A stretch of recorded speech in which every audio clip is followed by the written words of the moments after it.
시작을 하시겠습니다. 자, 우리가 이제 들가를 하고 있는데요. 저 들가 처음에 할 때는 한 세 번, 두 번 정도 끝날 줄 알았는데, 근데 생각보다 의외로 재밌다고 해야 되나? 재밌는 부분이 이제 많이 있습니다. 그러니까 들가가 우리가 이제 대중적으로 인기 있는 화가는 아니잖아요. 대중적으로 인기 있는 화가는 당연히 예쁜 그림을 그린 사람들이 인기가 있겠지, 그지? 예쁜 그림, 뭐 클림트라든지, 뭐 르누아르라든지 또는 모네 이렇게 화려하고 아니면은 반 고흐처럼 뭐 강렬한 이라든지 이런 게 있는 사람들이 대중적으로 인기가 있는 화가들이고, 드가는 대중적으로 인기 있는 화가까지는 아닌데, 그런데 이제 의외로 유명한 작품들이 많이 있어요. 의외로 유명한 작품들이 많이 있어서 다른 사회사나 문화사에서 많이 이렇게 겹쳐서 나오는 그런 작품들이 많이 있고, 그 다음에 이제 이렇게 이것저것 찾아보고 또 연구서 같은 것도 보다 보니까 이 사람이 그럴 만한 이유가 있다는 게 있고, 또 나름 재밌어요. 재밌는 이유가 있습니다. 근데 그게 지난번에도 말씀드렸는데 오늘 쭉 이어지는 얘기겠습니다. 그러니까 이게 재밌다는 게 이제 그림을 좀 이제 분석해 볼 만한 게 좀 많이 있다는 거예요. 그죠? 우리가 르누아르 그림이라든지 이런 거는 뭐 분석까지는 아니고, 그죠? 분석할 것도 있지만은 물론 르누아르 그림은 뭐 그냥 보고 아름답고 예쁘다, 그죠? 이 모델이 어떤 사연이 있고 이런 거 그런 정도 얘기인데, 드가는 뭐 논리적인 어떤 분석, 그죠? 그런 할 것들이 많기 때문에 이제 흥미로운 화가다. 라는 이제 그렇게 평할 수 있겠습니다. 그래서 실제로 이제 그렇다는 겁니다. 그래서 우리 드가가 이제 다시 복습하시면 마네를 만났고, 그죠? 마네랑 요 그림을 모사다 만났고, 마네랑은 나름 경쟁 관계 있었고, 이건 마네 그림이고요. 이제 그림도 보실 겸, 그죠? 이거 드가가 이제 경마장 그림. 그러니까 경마 이런 게 다 이제 새로운 모던 라이프, 그래서 모던 라이프의 그 이전과는 다른 모던 라이프의 한 요소로서 등장한 그런 곳들을 많이 그렸다는 겁니다. 그래서 경마장이 그 중에 하나 나왔고, 그래서 경마장 다양한 그림들, 이렇게 이제 잘라서 그리는 그림들, 전통적인 것과는 전혀 다른, 그죠? 이것도 이제 꼭 기억을 하시기 바랍니다. 그죠? 전통적인 관점에서는 완전한 모습을 그려야 되는 거지. 근데 그게 아니라는 거예요. 그죠? 실제 모습은 오히려 잘려진, 그것이 오히려 실제로 지각되는 그들의 모습이다 라는 이제 그런 관점, 그죠? 그래서 잘린 화면 구상을 많이 했고요. 그 다음에 경마장 그림들, 그 다음에 이제 카페 게르부아에서 자기 인상파 동료들, 그래서 드가는 인상파가 아닌데 인상파 동료들을 만나서 같이 어울리면서 인상파 전시회도 하죠. 그래서 어쨌든 드가가 관심이 있었던 것은 뭐 그때도 말씀드렸지만 자주 나오는 게 남녀 간의 어떤 긴장 관계, 그죠? 이 한평생 연애도 안 해본 사람이 이런 데 관심이 많았어요. 남녀 간의 긴장 관계를 주로 놓고 한 그림들이 이제 많이 있다. 저 남성 간의 긴장. 그다음에요, 이런 것도 마찬가지로 어떤 긴장 관계죠, 그죠? 그래서 드가는 성격 자체가 대단히 까다로운 드가라고 불릴 정도로 아주 진짜 까다로웠죠, 그죠? 독단적, 또 독선적이고, 또 어떤 의미에서 자존심이 강하다고 할 수 있고. 자, 그래서 여성하고는 뭐 연애 같은 걸 전혀 안 하고 독신으로 사는, 그다음에 다른 이제 화가들한테 대해서 엄청난 독설을 많이 남겼다, 이런 얘기부터 봤었습니다, 그죠? 독설. 그래서 드가는 이제 야외로 나가서 그림을 그리는 것에 대해서 반대했는데, 이게 야외로 나가서 그리는 것 자체가 문제가 아니라 그림이란 어떠해야 된다라는 이제 그 생각이 있다는 거예요. 그게 이제 사실 중요한 포인트 중에 한 가지입니다. 그러니까 사실 요게 이제 오늘 연결된 얘기입니다. 그러니까 드가가 한편으로 재밌다고 하는 게 결국 이거예요. 내 그림만큼 자연스럽지 않은 그림은 없다. 그러니까 야외로 나와서 그림을 반대했다는 게 꼭 그 장소의 문제가 아니라는 거예요. 실내 문제가 아니라 야외 나와서 그린다는 건 그냥 야외 있는 그대로를 그린다는 거잖아요. 어떤 의도를 포함해서 그리는 게 아니라, 그죠? 근데 드가는 그게 아니라는 거예요. 왜 그림이라는 것은, 이게 아트라는 것은 거기에는 이 어떤 자연적으로 생겨나는 걸 그냥 이렇게 옮겨놓는 게 아니라, 그거는 어떻게 보면 이제 사진하고 다를 바가 없죠. 이제 또 그것도 문제의식이 강하게 있는 거예요, 사실은. 드가가 그림이 사진하고는 달라야 될 거 아니냐. 근데 사진은 자연적으로 있는 거를 그냥 그린 거 아니에요, 그죠? 그냥 찍은 거 아니에요. 그러니까 그냥 야외 나가서 그린다는 거는 그거랑은 다를 바가 없다, 그죠? 그냥 자연적으로 생겨난 거를 그냥 탁 고정시킨, 화면에 고정시킨 사진하고 다를 바가 없는데, 사진은 그거랑은 달라야 된다. 결국 또 그 의식이 있는 거예요. 그게 사실 상당히 중요한, 상당히 중요한, 그게 거의 다라 그랬잖아요. 그 사진이 출연한 이후에 이 화가들은 어떻게 하면 우리가 사진과는 다를 수 있겠느냐. 물론 한동안은 그게 문제가 없었죠. 컬러 사진이 나오기 전까지는, 그죠? 그래서 그 컬러에 대한 추구가 계속 있었던 거예요. 근데 이게 말 그대로 1900, 물론 발명이 미리 됐지만 이제 대중화된 거는 1920년대, 30년대, 40년대 거치면서 이제 코닥에서 그저 컬러 사진이 나오면서 이게 이제 무너지게 된 거죠, 사실은. 그것까지도. 자, 그래서 이 사진과의 차별성을 항상 의식하지 않을 수가 없는데, 그러니까 결국 이 얘기를 그래서 다 하게 된 거예요. 연구 다 연구하는 얘기입니다. 그러니까 우리가 그림을 그린다는 거, 화가는 그냥 사진하고는 다르다. 거기에는 뭔가 치밀한 의도를 집어넣어서 그려야 된다는 거예요. 그러니까 이게 드가 그림이 한편으로는 재밌는 게 있는 거예요. 요거를 파악해야 되는 거니까요. 그죠? 우리가 그 속에 들어있는 의도를 파악해내는 거니까, 파악해냈을 때 우리 뇌는 상당히 일종의 사회적 퍼즐풀이 아니에요? 어떤 사람의 의도를 어떤 사물 속에서 파악한다는 것이 어떤 퍼즐을 풀었다는, 그래서 우리 뇌가 상당히 즐거움을 느낀다는 거거든요. 결국 이제 그 얘기입니다, 사실. 요 관점에서 보시면은 이런 얘기들이 다 이해가 되는 거예요. 이게, 물론, 그때도 말씀드린 것처럼 드가의 성격상, 그죠? 자연을 왜곡시키고 자연의 모습에 다른 것을 이런 식으로 좀 어거지로 거꾸로 말한, 그죠? 말을 좀 이렇게 독설적이고 어거지로 말을 해서 그런 거지, 이제 그 애당초 문제의식은 사실 여기서 있었다는 겁니다. 그 사진과는 무엇이 달라야 되느냐? 우리는 다를 수 있다. 근데 다르려면 결국 우리가 구성한, 그죠? 화가가 만든 화면에는 의도가 들어갈 때 다르다는 거예요. 의도. 그냥 구성된 게 아니라는 거예요. 자연적으로 생겨난 것을 그냥 찍은 사진하고는 다르다라는 그 의식을 강하게 끝까지 추구했다는 겁니다. 자, 그래서요.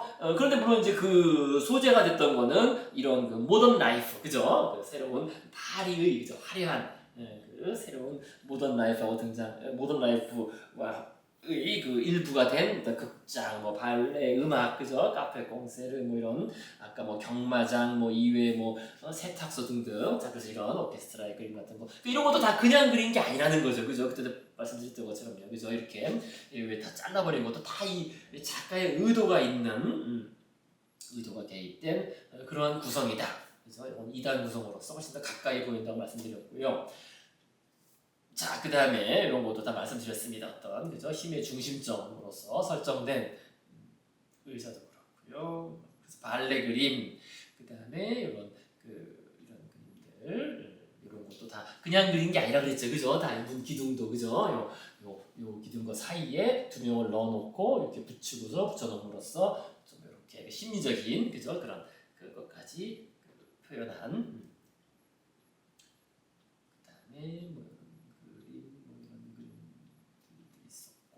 그 다음에 이제 드가가 결국 그때도 말씀드린 것처럼 기존의 아카데미 전통으로서 자기가 더 이상 성공할 수가 없다. 자기는 뭔가 새로운 차별적인 미술을 하고 싶은데, 그런데 마침 이런 인상파 동료들이 있었던 거예요. 그래서 인상파 동료들과 같이 하면서 근데 자신은 인상주의자가 아니라 그랬거든요. 그래서 지난번에 말씀드린 것처럼 이건 인상주의를 위한 동참이 아니라, 그죠? 뭔가 그냥 새로운 흐름이라는, 그죠? 그 속에서 자신을 이용을 했다는 점이 분명하다는 겁니다. 그래서 근데 이게 한편으로는 중요해요. 그러니까 보면 볼수록 드가가 어떤 실험가라는 면모가 드러나거든요. 실험가? 그러니까 현대미술 20세기 이후가 보통 이렇게 실험이 많잖아요, 그죠? 그러니까 그것이 한편으로는 원조라고 볼 수가 있어요. 드가가 다양한 실험을 했다는 면에서. 정말. 르누아르나 모네랑은 달라요. 르누아르나 모네는 물론 새로운 미술을 하면서 인상주의라는 새로운 스타일을 시도한 거지만은, 드가는 새로운 스타일이라고 하나의 계속 끊임없는 실험. 끊임없는 실험적인 시도, 요거, 그죠? 요걸 했다는 면에서 또 다르다는 겁니다. 하지만 어쨌든 이거를 하려면은, 이거를 하고 새로운 실험적인 시도를 선보이려면은 기존의 아카데미 전통이나 이런 데서는 할 수가 없고, 자기 혼자 하기도 그렇고, 그런데 이런 동료들과 같이 하는 전시회를 이용을 해서, 그죠? 이걸 이용해서 자신을 알리고, 그죠? 실험적인 시도들을 선보이고 하였다는 겁니다. 그래서 드가 인상주의 관계는 그렇게 정리해 볼 수 있습니다. 자, 그래서 우리가 드가를 좀 긍정적으로 평가해 보자면요, 지난번에 말씀드린 것처럼 이렇게, 그죠? 그러니까 눈앞에 펼쳐지는 모든 현실이 인위적이고 집요한 계획에 의해서 만들어지는 거냐. 그냥 되는 게 없다. 특히 우리 사회적 삶이라는 게 그냥 되는 게 없다는 거예요. 그죠? 자연스럽게 우리가 뭐 편의점 가서 물건 사고 뭐 하고 하지만 다 이게 나름 의도와 계획되는 거 아니겠어요? 그죠? 이게 마찬가지라는 거죠. 우리가 자연스럽게 이렇게 느끼지만은 그게 아니라 다 만들어진 거다. 마찬가지로 그림도 그래야 된다는 거예요. 그림도 이것을 밝히는 그림 자체도 또 이렇다는 거죠. 인위적이고 집요한 계획에 의해서 그 그림이 만들어지는 것이다. 그래서 이제 발레 무용수의 춤 동작을 그려도 그것이 만들어지게 된 그죠 그 끈질긴 어떤 과정, 즉 그 뒷장면들이죠, 그죠? 진짜 현실, 그러니까 겉으로 드러난 현실보다는 그것을 가능하게 하는 진짜 현실, 곧 화려한 무대 뒤 이런 모습들을 이제 주로 많이 그렸다라는 얘기를 지난번에 드렸습니다, 그죠? 무대 뒤의 이런 모습들, 그죠? 다 이런 모습들을. 이런 물조르기 하나도 그냥 갖다 놓은 게 아니라는 거예요. 다 방향이니 뭐니 다 의도적인 의도가 들어가 있는, 그죠? 요 마루의 선도 그렇고 널찍한 공간도 그렇고 다 의도가 있는 그런 그림들이다. 자, 그래서 또 요건 지난번에 요 새로 넣은 그림인데, 그죠? 이것도 이제 그런 의도가 있는 거죠. 이게 이제 우산 같은 게 가야 할 곳을 가리고 있는 뭐 그런, 그죠? 네가 가 이게 지금 학부모고 이게 그 왜 아니겠어요, 그죠? 오디션을 기다리는 그런, 그죠?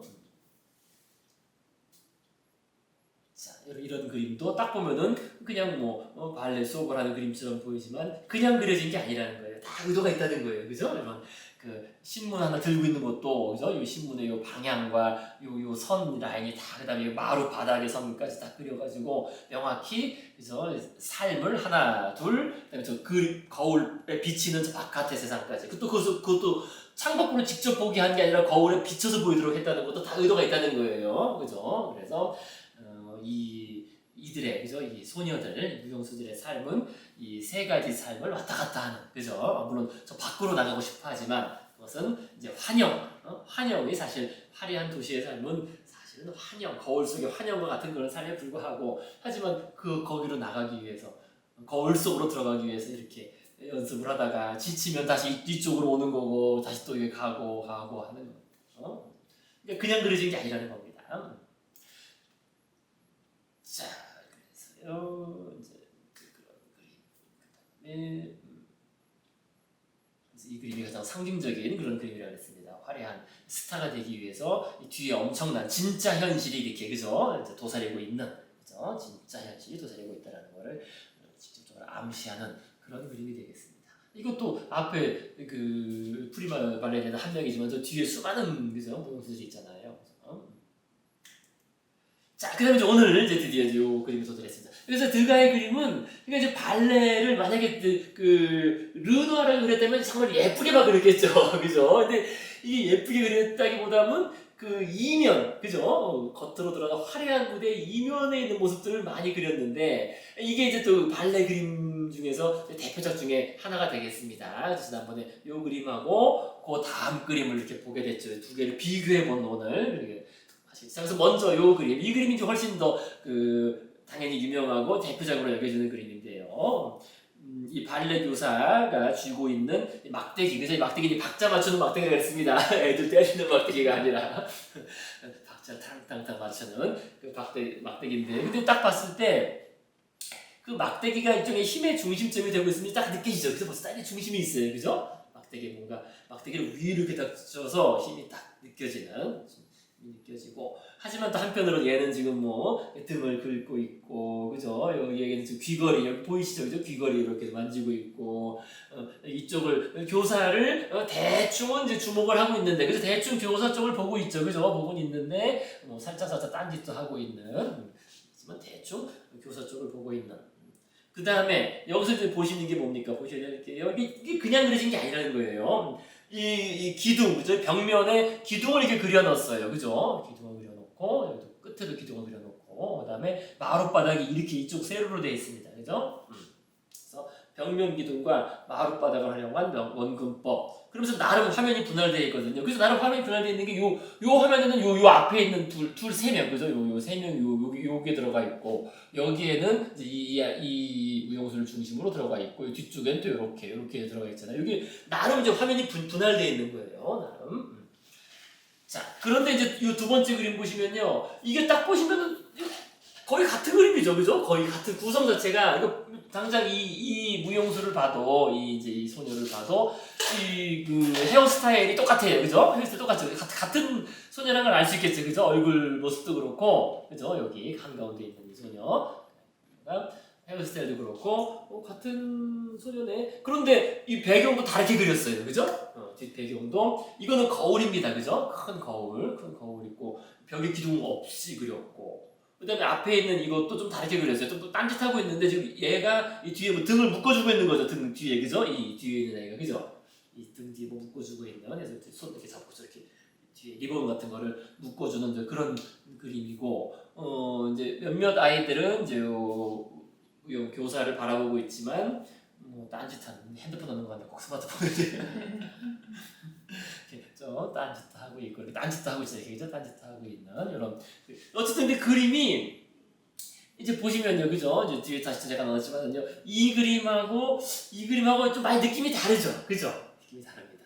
그러니까 전체 구성이나 등장 인물은 크게 다르지 않은데 장소도 그런 것 같아요. 장소도 이게 다른 장소 같지 않죠, 그죠? 같은 장소 같잖아요, 그죠? 다른 장소인가 같은 장소인가? 이게 같은 장소인데 이 그림을 달리 그린 거예요. 또 이거는 마루 바닥을 또 다르게, 등가가 다르게 그린 거죠. 이거는 가로로, 그죠? 다르죠, 그죠? 이쪽이죠, 이쪽, 그죠? 이렇게 가로로 돼 있고, 근데 발 방향도 이게 의도됐다는 거예요. 그냥 그린 게 아니라는 겁니다, 그죠? 이렇게 가로로 돼 있고, 그 앞에 그림은 이건 이제 세로로 돼 있고, 이거 발 딱 맞춰져 세로로, 그죠? 그냥 그린 게 아니는 거야. 이거 발 맞춰져 있잖아요, 그죠? 발 방향이, 그죠? 이게 이런 게 나름 드가 그림이 재밌는 이유가 있는 거예요. 드가 그림이 나름 그 하나하나가 정말 드가 말대로 뭐 하나라도 우연히 그려진 게 없다, 그죠? 다들 의도가 들어가 있다라는 겁니다. 자신의 의도를 집어넣어서 그렸다. 자, 그래서 근데 또 그림이 딱 봤을 때 상당히 다른 느낌이 너무나 달라요, 그죠? 그림이 딱 보기에는 인물이나 이런 구성은 다 비슷비슷한데 느낌이 이렇게까지 차이가 나나, 그죠? 물론 저 뒤에는 이제 학부모라고 해야 되나? 그 보호자들, 부모들, 그죠? 엄마들이 이렇게 와 있고요, 그죠? 그래서 엄마들은 뒤에 보이는 엄마들, 이제 여기 좀 많이 있고, 앞그림에는 한두 명밖에 안 보이죠. 저기 어쨌든 있습니다, 그죠? 근데 어쨌든 이 그림은 좀 더 저 뒤가 멀리 보이죠, 그죠? 멀리 보이고, 이 그림은 좀 저기 가깝게 보이고, 그죠? 자, 그래서 제가 뒤쪽에 이렇게 정리해 두 그림을 놓고서 비교해 보시면서 정리해 보시겠습니다. 그러니까 이게 일단 두 그림의 차이가 어디에 있느냐라고 했을 때, 일단 가장 큰 그 크기를 차지하고 비중을 차지하는 게 이게 벽의 벽, 그죠? 벽의 어떤 벽면 기둥. 이쪽은 벽면 기둥이 이렇게 쭉쭉 해서 화면을 분할하고 있고, 이쪽은 거울이 있는데 화면을 완전히 분할하고 있지는 않잖아요, 그죠? 그냥 거울만 있을 뿐이지. 그래서 벽면 기둥과 커다란 거울. 그 다음에 좀 전에 말씀드린 것처럼 마룻바닥의 방향, 그죠? 이쪽은 세로가 돼 있고, 이쪽은 가로로 돼 있고. 그래서 그 결과로 이 깊이감이 이거는 확실히 있어요, 그죠? 깊이감이 저 멀리, 그죠? 근데 저거는 이 정도까지는 아니라는 거죠. 당연히 물론 원근감이 느껴지죠. 저쪽이 멀고 가깝다는 건 느껴지지만은요, 이거보다는 가깝게 느껴진다는 거예요, 그죠? 그 이유가 뭐냐? 사실 기둥 때문이라는 거예요, 그게 기둥, 그죠? 그때 말씀드린 것처럼요, 우리가 요거 지난번에 말씀드렸잖아요, 그죠? 제가 요거 왜 프란츠 뮬러라의 착시라 그래서, 그죠? 요게 우리가 이렇게 화살표, 그죠? 선분을 딱 그려놓고 어느 쪽이 더 기냐, A, B, B, C 어느 쪽이 기냐 그러면은 비슷하게 보인다는 거예요, 그죠? 우리 눈에는 비슷하게 보이는데 그렇지가 않고 이쪽이 객관적으로 4분의 1 정도 더 길다, 그죠? 이게 길어요, 그죠? 이게 이렇게 해서 여기까지 갔다 이만큼 더 길어요, 이게. 근데 아무리 그렇게 봐도 이거 비슷한데, 그죠? 이게 이제 그때 말씀드린 것처럼 우리가 이거를 볼 때 그냥 여기 쓴 것처럼 우리 지각 시스템은 대상을 그 자체로 지각하는 것이 아니라, 그러니까 요 길이만 딱 지각하는 게 아니라 이 전체 맥락, 그죠? 이 화살표까지 같이 넣어가지고 계산한다는 거예요. 화살표까지 같이 넣어가지고 같이 넣어서 계산한다는 겁니다. 화살표까지 같이 넣어서 즉 전체 맥락, 주변 조건과 같이 집어넣고 지각해서 평가한다는 겁니다. 그냥 그 자체로 보지 않는다는 거예요. 이게 바로 핵심적인 얘기입니다. 그래서 우리가 거리를 평가할 때도 그죠? 이게 길이를 우리가 지금 길이를 평가하고 느끼는 건데 사실 느낌이 제일 중요해요. 느낌. 평가라는 건 느낌에서 오는 거거든요. 그래서 이 느낌이 전체를 느낀다는 거죠. 그죠? 그거만 딱, 야, 요거만 띄어서 한번 봐봐. 볼 수가 없다는 거예요, 우리는. 그죠? 전체가 들어오니까 들어오는 것으로 느꼈을 때, 비슷하게 느껴지는데, 그러나 실제로 객관적으로 이게, 그죠? 이만큼 더 길을 먹고 4분의 1 정도 엄청 긴 거죠. 요 살펴만큼 네. 그냥 붙어서 눈에 보이는 거. 그죠? 그죠? 그래서 그 화살표라든 맥락이 있어서 요것을 더 요거는 좀 짧게 그죠? 짧게 이쪽으로 좀 줄여 보이게 하고 요건 좀 더 길게 느려 보이게 해가지고 이쪽이 긴데도 비슷하게 보이는 그죠? 그런 효과가 있다는 겁니다. 그래서 우리가 이게 즉 그 대상을 그 자체로 지각하는 것이 아니라 전체 맥락과 관해서 지각한다. 요게 이제 중요한 얘기예요. 그러니까 지금 다시 이제 그림을 가보시면요. 그러니까 이게 지금 거리가 이 각도가 또 동일하거나 하다고 하더라도 이 또 물론 각도까지 보면서 평가하겠지만 이게 지금 이게 기둥이 분할되어 있기 때문에 저쪽에 있는 사물의 그 거리 얼마 저쪽에 있는 이 아이가 얼마나 멀리 있는지 좀 크기가 비슷하거든요. 맨 끝에 있는 그려둔 이게 하다고 했을 때 얘가 훨씬 멀리 느껴지는 게 이 분할된 요거랑 같이 평가한다는 거예요. 그래서 우리 뇌가 이거를 그 거리를 느낄 때 얘는 이 아이들은 요거랑 같이 한 세트로 탁탁탁 분할하면서 이게 더 멀리 느낀다는 거죠. 멀리. 근데 얘는 하나로 이렇게 어쨌든 연결된 부분이 있기 때문에 하나의 그 프레임에 들어있다고 느껴진다는 거죠. 그래서 그만큼 멀게 느껴지지 않아요. 이것보다 멀게 느껴지지 않는다는 겁니다. 그러니까 멀게 느껴진다는 게 전에 말씀드린 것처럼 옆에 주변 맥락과 같이 이게 일종의 좀 전에 말한 화살표 같은 역할을 하는 거죠. 그죠? 화살표. 좀 전에 봤던 화살표 같은 역할을 하면서 이게 들어와서 즉 여기 있는 인물과 나와의 거리를 평가할 때 이 기둥과 기둥의 프레임이 분리되어 있어서 좀 더 멀게 얘는 그것보다 더 먼 프레임에 분리되어 있으니까 더 멀게 그렇게 느낀다는 겁니다. 그래서 이게 왼쪽 그림은 높이감도 더 높이감도 좀 더 있죠, 그죠? 그죠? 분할 위로 분할되어 있는 게 있어. 그죠? 그런 게 있습니다. 그래서 근데 물론 요게 이제 좀 그림이 좀 더 이쪽 가로를 좀 넓긴 해요. 실제 그림 크기 자체가 좀 그래서 그런 차이가 좀 있어서 지금 제가 말씀드린 게 딱 그렇게 되지 않지만 어쨌든 우리 뇌가 느끼는 게 그렇게 느낀다는 겁니다. 전체 맥락을 같이 집어넣어서 그러니까 지금 이 기둥이 좀 전에 말씀드린 이 화살표와 같은 역할을 한다, 그죠? 화살표와 같은 역할을 하기 때문에 그것과 같이 결합해서 지각을 하고 그래서 더 길게 멀리 느껴진다. 물론 드가는 이런 그 과학 이론을 알지 못하고 경험적으로 이제 알았던 건데 경험적으로 알죠 화가들은 그죠. 그래서 이 화면 분할을 이렇게 많이 한 거예요. 그래서 우리가 지난번에 봤던 그림 같은 경우도 결국 이제 그런 얘기죠, 그죠. 그 오케스트라 그림 같은 경우도 화면을 이렇게 분할을 분할했기 때문에 이렇게 멀리 느껴진다는 거예요, 그죠.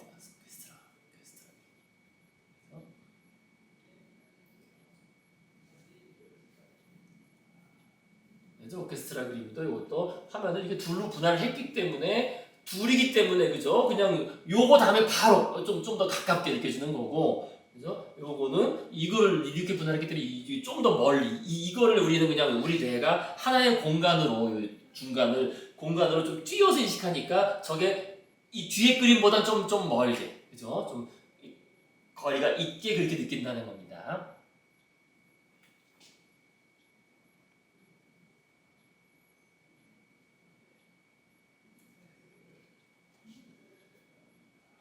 그 다음에 이제 그걸 더 가중을 시켜주는 게 요거겠지 아무래도 그죠? 세로 방향이에요. 마룻바닥의 방향 그죠? 마룻바닥의 방향이 이쪽은 세로로 되어 있어가지고 쭉쭉 뻗어나가서 저쪽이 더 멀게 느껴지고 요거는 이렇게 가로로 되어 있기 때문에 그렇게 이 정도의 느낌은 주지 않는다는 거예요. 그래서 그 깊이감도 그런 식으로 다 계산된 그런 그림이라는 거죠. 그래서 드가가 이게 여러 가지를 실험을 해서 그렸다는 겁니다. 그러니까 같은 구성의 그림이지만 요거는 이렇게 한번 그려보고 요건 이렇게 한번 그려봤는데 근데 이제 우리가 볼 때는 당연히 어떤 그림이 더 높은 평가를 받겠어요. 이쪽 그림이죠. 그죠? 그림상으로 이쪽 그림이 더 평가가 높은 그러니까 대표적으로 꼽히게 됩니다. 그래서 이것도 뭐 드가가 물론 일부러 그렇게 그린 건데 그러니까 제목이 달라요. 이쪽은 그 무용 수업이고 이쪽은 무용 시험이거든요. 그러니까 무용 시험은 개인의 시험이고 다른 애들은 자기 시험 준비하는 거니까 좀 산만한 거예요. 이게 그런 의미가 있어요. 그래서 무용수들의 시선이 여기는 좀 집중돼 있어요. 나름 얘들이 딴짓을 하는 것 같지만 그래도 나름 이제 그 선생을 향해서 그죠? 대략적으로 집중돼 있는데 근데 요거는 시선이 분산되어 있거든요. 그죠? 상대적으로 그죠? 그러니까 선생님을 보는 경우도 있지만 상대적으로 좀 딴짓하고 있고 좀 분산되어 있는. 그래서 그런 것도 달라요. 그러니까 물론 드가가 의도를 해서 그렇게 그린 겁니다. 그 다음에 색상도 이쪽은 좀 그죠? 덜 선명하지만 그 톤 자체가 그죠? 색조 자체가 좀 일관되어 있어요. 약간 그죠? 일관되어 있지만 이쪽은 좀 더 선명하고 다양하게 분명히 그려졌습니다. 근데 이게 달리 말하면 좀 산만하다고 할 수 있다는 거예요. 좀 톡톡 하나하나가 개별적으로 보인다는 거죠. 일관된 톤이 아니라. 그래서 어쨌든 전체적으로 봤을 때는 이쪽 그림이 이제 훨씬 전체적인 어떤 통일성, 그죠? 전체적인 조화와 통일성이 더 잘 그려진 그런 그림으로 이제 평가를 할 수 있겠다라는 겁니다. 뭐 그렇다고 이 그림이 뭐 못하다는 건 아닌데 이제 이게 비교했을 때 그렇다는 거예요. 특히 어떤 통일성이라는 측면에서 통일성, 깊이감. 그 다음에 그죠? 어쨌든 그런 면에서. 그 다음에 요것도 좀 역할이 있어요. 여기도 이 선생이 요 막대기를 박자 맞춰서 막대기를 여기는 이제 위에서 꽉 이렇게 그죠? 좀 약간 누르는 그런 감이 있어서 힘이 좀 더 느껴지고 요거는 그냥 살짝 쥐고 있는 느낌이에요. 이렇게 그죠? 그래서 힘이 좀 덜 느껴져요. 무게 중심이 약간 더 어긋나 있기도 하고. 자, 그래서 이제 같은 비슷한 그림이지만 그림이 어떤 그 차이, 그죠? 차이가 어디서 오는지 그것을 일부 분석을 해봤습니다. 어쨌든 이 그림도 유명한 그림이에요. 워낙 이런 그죠? 무용수들이 따분하게 등 긁고 있고 이렇게 하는 나름 구성이 재미있으면서도 뛰어난 그죠? 드가의 대표작으로 하나 들어갑니다. 5번째 정도 꼽히는 대표작으로 들어갑니다. 5개 보면은요. 자, 그 다음에 이제 우리가 드가 얘기 계속 해보시겠습니다. 그래서 드가는 이런 식으로 그 화려한 무대의 뒤에서 정말 힘들게 수업 듣고 시험 보고 하는 그런 모습도 그렸는데, 근데 이제 드가의 매체 파스텔. 근데 파스텔이 우리가 이제 배운 거로 그렇게 나왔습니다. 여기 나올 때는요. 203페이지 맨 아래쪽에 있잖아요. 203페이지 맨 아래쪽에 파스텔화라고, 그죠? 다시 보시면요, 203페이지 맨 아래 파스텔화. 그래서 1970년경부터 드가의 시력은 나빠졌기 때문에 시력이 좀 일찍 나빠진 거죠. 뭐 40살 정도부터 드가 1942년생인가 그런데 한 40살 정도부터 나빠진 겁니다. 그래서 나빠졌기 때문에 그는 회화 매체를 유화해서 분필 같은 색채 분말의 덩어리인 파스텔을 바꾸지 않을 수 없었다. 그래서 사생이 이제 뭐 소묘죠. 대생과 색칠하기를 동시에 낼 수 있는 파스텔이라는 매체에 매혹된 드가는 곧 고도로 독창적인 스타일을 발전시켰다. 드가는 최초로 파스텔화를 완성적으로 전시했으며 파스텔을 사용해 수많은 작품을 제작한 유일한 화가다라고 이렇게 나오는데요. 물론 현대화로는 유일하죠. 현대화로는 뭐 파스텔을 이렇게 사람들이 많이 사용 안 했으니까요. 근데 요게 옛날식 설명이고요. 꼭 이렇다기보다는 드가가 파스텔을 사용한 거는 뭐 여러 가지 이유가 있는데 아까 말씀드린 그 실험 정신도 분명히 들어갑니다. 그건 좀 이따 다시 말씀드리고 일단 파스텔 우리 어릴 때 많이들 하시나요? 이런 지금 판매되는 파스텔. 근데 파스텔을 이거 왜 안 그리겠습니까? 파스텔을 그리면 나름 예쁘거든요. 그래서 유명해진 사람이 있어요. 우리 지난번에 언급 드렸었고요. 그죠? 왜 146쪽에 나오거든요. 그죠? 146쪽 책 있으시니까 보시면요. 그죠? 한번 언급 드렸었는데 146쪽에 이것도 기억할 필요가 있죠. 146페이지 맨 아랫줄에 그죠? 로살과 카레라는 파스텔 그죠? 훗날 인상주의자의 즐겨서 인상주의자가 이게 드가 말하는 거죠. 드가 사용했던 분필 같은 크레용을 사용한 초상화의 선구자를 줬다. 근데 요게 그 시대에 파스텔이 발명돼서 그래요. 파스텔이 만들어진 거지. 요 여성이 살았던. 이게 여성 작가입니다. 로살바 카리에라. 그러니까 지금 이게 엄청 그 파스텔화가 예쁘잖아요. 그죠? 파스텔을 그린 거거든요. 이게 지금 이게 젊은 시절에 마리아 테레지아 그 유명한 그 오스트리아의 그 여자 황후 아니에요. 그죠? 남자가 없어가지고 자신이 그 오스트리아 제국을 이끌었던 그죠? 마리아 테레지아의 17살 내지 18살 때 엄청 예쁘게 그린 거지. 물론 마리아 테레지아가 이렇게까지 예쁘지는 않은데 어쨌든 물론 젊을 때는 나름 그래도 젊을 때니까 나름 이쁜데 이렇게까지 이쁘지는 않았는데 이게 파스텔을 그리니까 더 이게 대단하잖아요. 그죠? 그래서 이게 상당히 예쁜데 이 파스텔을 그리니까 더 뭔가 뭐라 그럽니까? 좀 더 우아하고 그죠? 우아하고 좀 여성스럽고 원래 파스텔이 좀 여성스럽고 이렇잖아요. 그죠? 좀 부드럽고 우아한 은은하고 우아하고 색채가 흩뿌려진 그런 그 효과가 나기 때문에 뽀샵한 거 같아. 뽀샵한 네, 그죠? 뽀샵한 것처럼 그죠? 맞습니다. 뽀샵 진짜 그 말 딱 정확하네. 뽀샵처럼 이렇게 좀 그죠? 아련하게 나타냈는데 근데 왜 화가들이 사용을 안 했을까? 안 하는 이유는 사실 그 한 가지예요. 이게 가루가 떨어진다는 게 이게 핵심적인 얘기예요. 그죠? 그러니까 파스텔화는 그린 후에 그냥 두면 결국 가루가 떨어져가지고 이게 다 막 이렇게 뭉개지고 이게 건드리면 안 되잖아요. 그죠? 그린 다음에 손으로 이렇게 해도 다 안 되니까 이거를 정착액을 뿌려서 고정을 시켜야 되는데 그죠? 근데 또 고정시킬 때 또 이게 흐트러지거든요. 그렇잖아요. 그죠? 이게 뭐 정책이 뿌릴 때도 분말 가루니 흩어지니까 이게 잘 안 된다는 거예요. 그러니까 결국 파스텔이 그 매체로서의 그 단점이 결국 그거죠. 딱 그린 당장은 예쁘고 뭐 우아하고 은은하고 뽀샵한 것처럼 이렇게 하지만 여성스럽고 하지만은 이게 그 고정성에서 그죠? 그 지속성에서 문제가 있다. 그래서 결정적인 약점을 가지게 됐다는 겁니다. 자, 그래서 어쨌든 이 파스텔이라는 것은요, 요 바로크 말기, 그러니까 베네치아, 요것도 중요해요, 그죠? 베네치아가 전성기였고 이제 꺾어지잖아요, 그 다음부터. 그래서 그 베네치아 전성기 때, 그때 발명된 거예요, 파스텔이. 그때 베네치아에서 발명된 것으로 여겨지고, 그래서 요거로부터 한 100년 뒤죠, 지금 드가는, 그죠? 이 여성 작가가 나와서 그 자신의 그 나라에서 베네치아에서 만들어진 파스텔 가지고 우아하고 흐릿한 그래서 파스텔 초상화를 막 그려가지고 그리니까 얼마나 이쁩니까? 그러니까 다 막 부른 거지 그죠? 그 귀족들이 불러가지고 야 와서 내 파스텔 초상화 그려주라 해가지고 여러 나라를 여행하면서 이렇게 그래서 오스트리아 가서 마리아 테레지도 그려주고 런던 가고 가가지고 그 귀족들의 초상화를 파스텔 가루로 이렇게 그려줬던. 그래서 이 여성이 그 로코코 미술을 예고한. 그러니까 상당히 로코코적이에요, 그죠? 파스텔 화 자체가 파스텔 그죠? 이 스타일 자체가 좀 우아하고 여성스럽고 은은하고. 네, 들어오세요.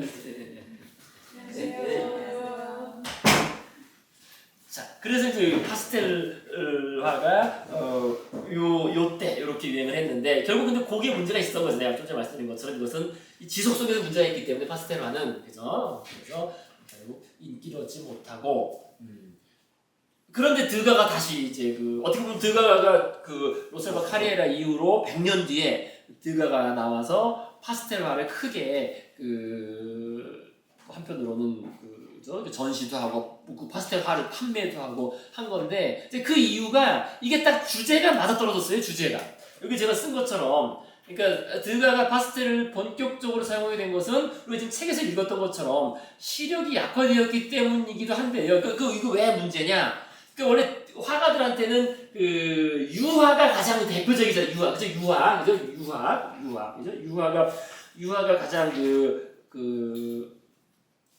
좀 전에 말씀드린 바로 그 이유 때문에 그래요. 유화는 한 번 그리면 변하지가 않거든요. 그죠? 가장 변하지 않은 지속성이 있기 때문에. 그런데 유화의 작업이 어려워진 거예요. 시력이 약해졌기 때문에. 왜냐면 유화라는 것은 세밀한 붓질을 반복적으로 해야 되거든요. 세밀한 붓질을 반복적으로 하고 또 덧칠하고 해야 되는데 이게 이제 힘들다는 거예요. 시력이 악화되어가지고 그러니까 세밀한 붓질이 필요한 유화 작업에 어려움이 있어가지고 파스텔을 채택했다고 이렇게 나와 있는데 그게 한편으로는 맞지만 꼭 그런 것만 아니라는 겁니다. 이 파스텔의 효과 아까도 말씀드린 것처럼 이 드가는 이 새로운 매체에 대해서 정말 많이 실험을 했어요. 그러니까 파스텔이 이런 효과가 있다는 거잖아요, 그죠? 부드러운 질감, 색채가 흩뿌려진 듯한 은은하게 표현되는, 그죠? 파스텔이 뽀샵한 것처럼 아까 말씀하신 정말 표현 잘하셨습니다, 그죠? 뽀샵한 것처럼. 그다음에 대상이, 그다음에 또 약간 흔들리는 듯, 그죠? 약간 흔들리는 듯한, 그죠? 그런 동적으로 표현되는 효과 등이 이런 게 있었다는 겁니다. 그러니까 이게 자신의 주제하고 딱 맞았던 거죠, 그죠? 그러니까 파스텔은 이런 효과들 때문에, 그죠? 어떤 은은하고 우아하고 여성스럽고 대상이 약간 흔들리는 듯한 이런 효과들 때문에 이 무용수들의 하늘거리는 그 치마, 이 치마를 튀튀라고 부릅니다. 불어로 튀튀, 그죠? 그죠? 무용수들의 요 치마, 그죠? 요거 튀튀라고, 그러니까 이게 파스텔로 그리기 딱 좋다는 거예요. 일일이 유화로 이렇게 그리는 것보다 오히려 하늘거리는, 그죠? 약간 흔들리는 듯 하면서도 좀 우아하고 은은한 그 다음에 우아한 또 발레 동작까지 표현하기에는, 이 파스텔만한 게 없다는 거죠. 그죠? 그러니까 주제랑 딱 맞아떨었다는 거예요. 그죠? 그죠? 파스텔, 발레 그림하고 딱 맞아떨어졌기 때문에 파스텔을 이제 많이 사용하게 됐다라는 이제 그런 얘기가 되겠습니다.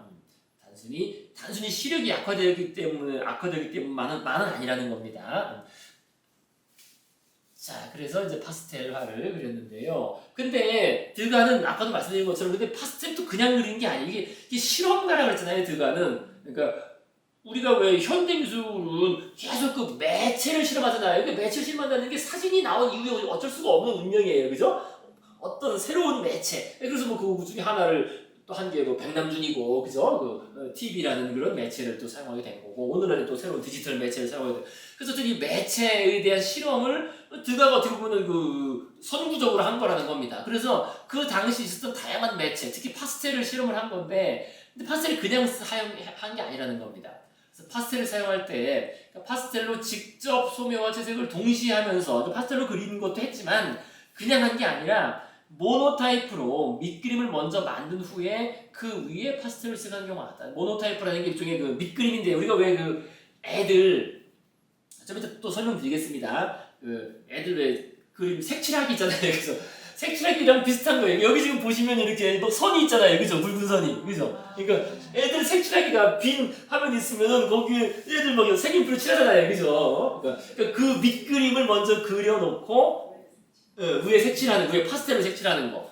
요게 그런 식 그림이에요. 이제 좀 보시면 좀 이해되시겠죠? 그죠? 이렇게 굵은 선이 많이 있는 거 보시면요. 그죠? 그러니까 이것도 물론 완성작이라고는 할 수가 없는데요. 한편으로는 아까 말씀드린 그 효과가 나타나요. 그러니까 어떤 파스텔의 약간 동적인, 지금 이게 합창단, 그죠? 오페라에서 병사들로 분장해서 열창하고 있는 남성 합창단. 그렇겠죠. 오페라에서 뒤에, 그죠? 병사들이 쫙 있고, 막 이렇게 막 칼 들고, 막 합창하고 있는 거 아니에요. 그죠? 근데 나름 뭔가 흔들리는 듯 하면서도, 그죠? 그런 열정과 이런 것들이 순간 포착된, 그걸 표현하기 좋은 매체인 거죠. 파스텔이 나름. 그죠? 그런데 이제 그냥 파스텔로 그린 게 아니라 밑그림을 먼저 그리고서, 근데 그 이유는 있어요. 아까도 말씀드린 것처럼 드가는 그냥 우연적인 장면을 다 그린 게 아니라, 이런 거 하나 그려도 우연적인 장면을 그리는 게 아니라 끊임없는 의도를 집어넣어서 계산 속에서 그렸기 때문에 계속 고쳐야 할 필요가 있었던 겁니다. 자, 그래서 이제 요게 이제 모노타이핑이라고 했을 때 좀 전에 나왔잖아요. 우리가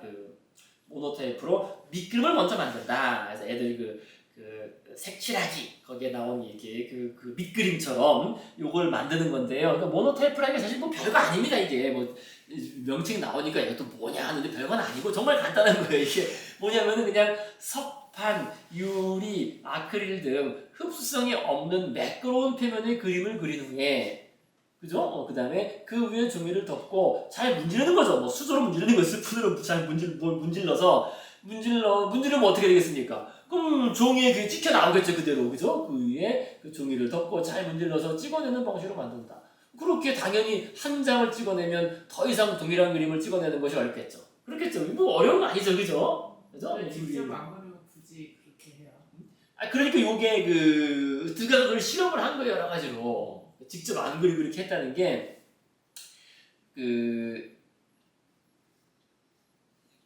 왜 그런지 드가한테 물어봐야 되겠지만요. 그죠? 물론 효과가 다, 여기 제가 썼는데, 이게 수성과 개성, 요까지 다 포함해서 그래요. 좀 전에 말씀드린 것처럼. 요게, 그러니까 일단 이렇게, 그죠? 이렇게 아마 이게 계속 수정을 하기 때문에 그럴 수 있지 않을까 싶습니다. 그죠? 그러니까 이 석판 유리 그릴 때 수정하기 쉽잖아요. 그죠? 수정하기 쉽죠. 그죠? 스케치를 해도, 그죠? 스케치를 하고 나서도, 아니, 그냥 뭐, 헝겊으로 닦아버리고 또 그리고 또 그리고 할 수 있잖아요. 그죠? 계속. 아마 수정과 개작 때문에 그렇게 그렇지 않을까라고 생각이 들긴 해요. 그래서 실제로도 그렇습니다. 그러니까 어쨌든 이거는 그런 식으로, 뭐, 이게 사실 뭐, 파나라가 하기 좀 그렇죠. 그러니까 이게 다른 이름이 평파나인데, 평파나. 그러니까 판에 요철의 홈을 형성하는 것이 아니라는 거예요. 우리 파나라가 뭐 이렇게 파는 거잖아요. 파는 건데, 파지 않고, 그죠? 파낸 다음에 잉크칠하고 찍어내는 게 아니라, 그냥 그린 다음에 종이 놓고 문질르면은 뭐 다 자국이 나오는 거니까, 뭐 평파나라고 이렇게 말하는 거고. 사실 이거 별게 아닌 거예요, 사실은. 그래서 우리가 많이 하는 겁니다. 많이 하는 게 아니라 뭐 쉽게 할 수 있는 평판하라고 하는 건데, 근데 이걸 왜 이렇게 했느냐? 이게 바로 결국 이거겠습니다. 제가 보기 결국 그것 때문에 그런 것 같아요. 전에 말씀드린 것처럼. 드가는 자신의 소묘 솜씨로 현장에서 빠르게 석판 위에 소묘를 한 후, 그죠? 일단 뭐 소재가 있을 테니까 좀 이런 것처럼 이렇게 어디 그 매춘물 같은 데 가서, 그죠? 모노타입을 작성한 건데 이렇게 딱 이렇게 그림을 스케치를 한 거겠죠? 요거는 이제 채색을 안 한 거죠. 채색하지 않고 평판으로만 찍어낸 이런 그 작품인데요. 이렇게 그냥 그림을 그리고, 근데 요것이 이렇게 했다고 해서 완성된 게 아니라는 거예요. 그죠? 여기 아마 끊임없이 수정을 했을 겁니다. 그 판에서 수정을 한 다음에 됐다 그러면 찍어내고, 그다음에 작업실로 돌아와서 이것을 모노타입으로 찍어낸 다음, 이제 그 다음에 파스텔로 이제 채색을 하는 거죠. 여기다가 여기서 색채를 애들 그림, 그죠? 그림 색칠하기 그런 그림처럼 파스텔로 채색을 해가지고 채색을 하면서 동시에 수정 많이 고치기도 하고 또 아예 개작도 하고 주로 그렇게 했다는 거예요. 그래서 주로.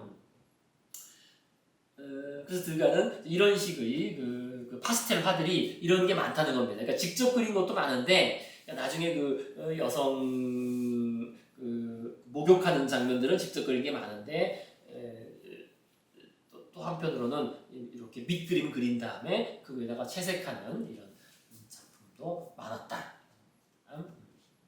그래서 이런 거는 일종의 이게 이건 유화입니다. 유화. 그때 한번 보셨을 거예요, 우리가 한번, 그죠? 좀 기괴하죠, 그죠? 사진 같이 그린 거예요, 드가가. 사진처럼, 그죠? 사진처럼 한번 자신이 유화를 그린 겁니다.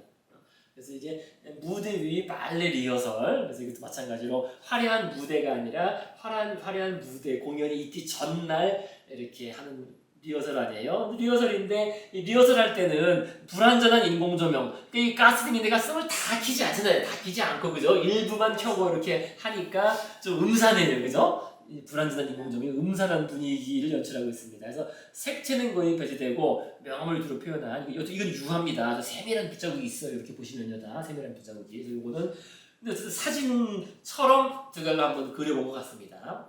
물론 이 장면들은 아까 그런 거랑 비슷하죠, 그죠? 이렇게 힘들어하는, 그죠? 이렇게 쪽에서 막 실제 공연하는 여기 뭐 등 긁고 있고 이런. 근데 요 그림을 또 똑같이 또 이렇게 제작을 했어요. 요거는 이제 파스텔 채색한 건데 모노타입을 먼저 만들고서 그다음에 이제 파스텔을 채색했다는 거예요. 그래서 좀 전에 그림하고 비슷하지만 좀 약간 다르죠, 그죠? 여기 남자 선생님도 나오고 남자가 좀 추가되기도 했고, 그래서 좀 전하고 비슷한데 또 다른. 그래서 드가가 이제 이걸 매체 효과를 실험했다는 그런 거예요. 같은 장면을 가지고 비슷한 장면을 가지고 유화로 이렇게 그려보고 사진처럼 그려보기도 하고 또 이렇게 모노타입으로 만들었다가 또 거기다 파스텔 채색도 해보고, 그래서 다양한 그런 실험을 하는 그림들을 많이 그렸다는 겁니다. 자, 그 다음에요. 시간이 지금 많이 걸렸나? 자, 그래서 이제 발레 그림 좀 더 보시겠습니다. 그래서 드가의 내 상품이라고 해서 내 상품. 그래서 드가는 자신이 그린 발레 무용수 그림들을 내 상품이라고 부르기도 했다는 겁니다. 이건 내 상품이다. 이렇게 자신이 직접 불렀는데 그게 이제 이유가 있어요. 드가가 그때 말씀드린 것처럼 드가는 할아버지가 은행으로 나폴리에서 가업을 일으켜가지고 부유한 집에서 태어났는데, 문제는 이게 부자가 3대 못 간다고 3대째 안에서 망한 거죠, 이제. 그죠? 그래서 드가의 발레 그림은 1870년대를 지나면서 점점 늘어났는데, 저 그림을 많이 그렸는데 왜 그러느냐? 이 드가의 집안이 경제적으로 몰락했다는 거예요. 우리가 요거는 근데 기억이 나실 겁니다. 왜 그때 우리 듀랑 르엘 어쩌고 하면서 그 프랑스 프로이센 전쟁 이후에 경제가 막 좋았다가 나빴다가 좋았다 나빴다 이랬다 했잖아요. 그래서 요게 그 이유가 있어요. 왜 우리가 그 마르크스의 자본론이 67년에 나왔는데 그 자본론의 제일 큰 주장이 뭡니까? 주장 중에 한 가지가 자본주의는 망한다. 그래서 어떻게 망한다? 공황과 호황 이거죠. 경기 과열과 그 공황을 주기적 공황론이 나온 거예요. 주기적 공황론 그죠? 호황과 불황을 왔다 갔다 하다가 하면 할수록 어떻게 돼? 이렇게 그죠? 어떤 경기 침체, 호황, 경기 침체, 호황 이렇게 왔다 갔다 하다가 이 과정에서 그 부르주아와 그 프롤레타리아의 계급 갈등, 그죠? 계급 갈등이 점점 심해지면서 이제 꽝에서 대공황이 와서 자본주의는 망할 수밖에 없다라고 이렇게 쓴 거거든요. 근데 요게 요 시대가 그런 시대였어요.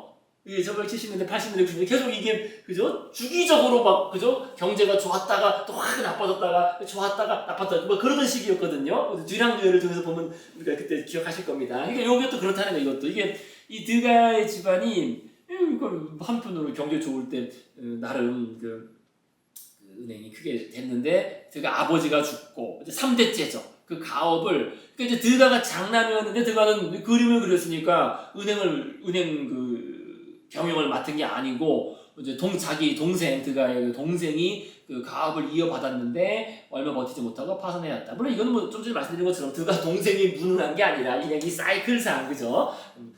망하고 그래서 파산한 거예요. 파산해가지고 은행이 이제 망하고 그러니까 이제 결국 부자가 3대 못 간 건데 자 그래서 이제 드가는 어떻게 드가는 그 파산을 했고 그러니까 집안이 파산을 했고 그래서 이제 이런 이제 그림을 많이 그리게 됐다는 거예요. 이런 그림을. 그래서 드가가 이제 가문의 명예를 지키기 위해 자기는 이제 책임이 없지만 자기는 이제 그 부채 관계 없는 거 아니에요. 그죠? 이제 그 은행이 파산하면은 당연히 이제 그 채권자들이 그죠? 시달릴 텐데 그걸 해결하기 위해서 자신의 이 집을 팔아요. 집과 재산 등을 처분해서 자기 가족의 그죠? 그 채무 해결을 위해서 노력을 했고 그런데 어쨌든 그렇게 되고 나니까 이후 드가의 경제적 상황은 이 점을 갖출 수가 없게 되었죠. 그죠? 뭐 드가가 그렇다고 쫄딱 망한 건 아니지만 드가 자신은 아니니까 하지만 어쨌든 자기도 이제 나름 경제 규모나 생활을 유지하려면은 그림을 시장에 팔아야 했다는 겁니다. 근데 이때 잘 팔린 것이 발레 무용수들을 그린 그림이었고 그래서 드가는 이 그림들을 내 상품이다 이렇게 부른 거예요. 자기가 잘 팔리니까. 그래서요 우리가 이런 그림들 그래서 이런 그림이나 그래서 보시면 여기 지금 어디 갔지? 그러니까 근데 당연히 그림을 사는 입장에서는 구매자들은 어떤 걸 좋아하겠어요? 우리가 아까 봤던 것처럼 드가는 이 화려한 무대의 이 뒷모습을 많이 그렸는데 근데 구매자들은 그런 것보다는 그죠? 그런 그 무대의 이면보다는 화려한 무대 위의 모습을 좋아하겠죠. 당연히 이런 그림 얼마나 화려해요. 저기 그죠? 딱 발레 공연하고 있는 거 아니에요? 이런 거를 집에 딱 크게 걸어놓으면 좋을 거 아니겠어요? 그러니까 당연히 구매자들은 화려한 무대 위의 모습을 좋아했고 그죠? 그래서 듀랑 르엘이 이때 회상하면서 수집가들은 춤추는 소녀만을 영원히 원한다. 이 사람들은 다 이 무대의 화려한 춤추는 소녀들을 좋아하고 정말 그때 그림 많이 팔았지라고 이제 그렇게 회상하는 겁니다. 그때 드가 그림 정말 잘 나갔지.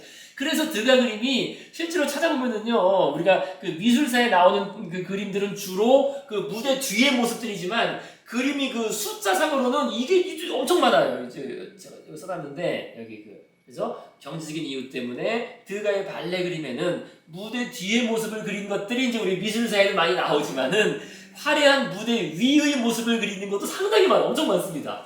더 많은 것 같아요. 실제로 안 돼봐서 그런데 아마 완성작으로는 더 많을 거예요. 완성되어 팔 수 있으니까 그죠?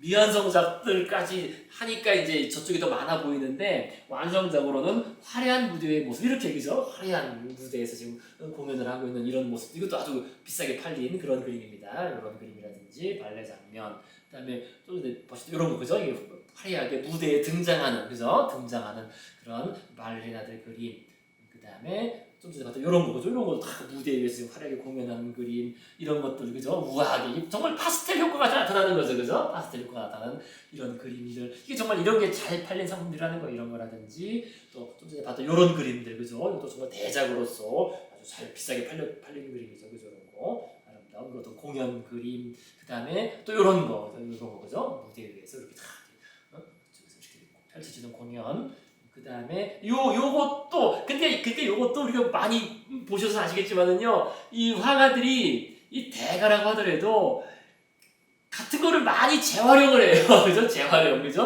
그러니까 이 장면 요게 여기 이 포즈가 그죠? 이 포즈하고 옆에 이렇게 조연 이렇게 등장하는 요게 그 앞에서 좀 보셨죠? 그죠? 기억나시죠? 이 앞에 그죠? 요거 그죠? 똑같죠? 그죠? 그죠? 똑같고 그다음 당연히 또 그 앞에 또 있고 이거 말고 또 한 두세 개가 더 있어요. 똑같은 장면을 그린 게 이거 말고 제가 더 뭐 넣지 않았는데 그죠? 요거 얼굴도 똑같아요. 얼굴도 똑같습니다. 그래서 이렇게 재활용해가지고 그 공연에서 많이 나오는 장면에 그렇죠. 적으니까 네, 그렇긴 한데 얼굴까지 똑같아요. 이제 옷만 살짝 다르고 요 포즈도 그렇고 그래서 이런 고민이 있었던 거죠. 그래서 이런 그림도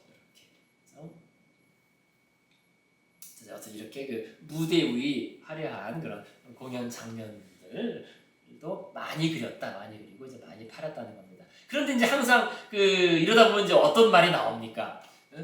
이것까지 하고 잠깐 쉬시겠습니다. 이런 말이 나오죠. 그래서 1880년에 들어가는 친구한테 편지에서 대중의 욕으로 발레 그림을 계속 그리려 하는 것이 지겹다. 라고 말하면 그게 고마운 줄 알아야지. 원래 항상 이래요, 그죠? 근데 이런 말이 나오면은 어떻게 돼요? 대략 이때부터 그 수요가 이제 줄어들기 시작하는 그렇겠죠. 사람들이 맨날 발레 그림만 사겠으니까, 그죠? 그래서 지겹다. 팔 수 있을 때 열심히 팔았어야지, 그죠? 자, 어쨌든 그 사람 그 정도까지 한 10년 정도에서 들어가면 엄청나게 발레 그림 많이 팔고 고르바 특히 유명해졌다는 겁니다. 자, 그래서 이런 것도 이제 끝부분에 나온 그런 요 시기에 그려진 그림이잖아요. 요건 정말 뭐 드가의 그 특유의 어떤 시점과 구도, 그죠? 잘 나타나는 그죠? 어떤 화려한 무대의 장면이라기보다는 어떤 그 특별 객석에서 어떤 그죠? 이 여성의 어떤 커다란 공작 깃털 부채 같은 걸 들고 요거는 뭔지 모르지 이게 뭘까요? 이게 뭘까요? 이거 아니에요?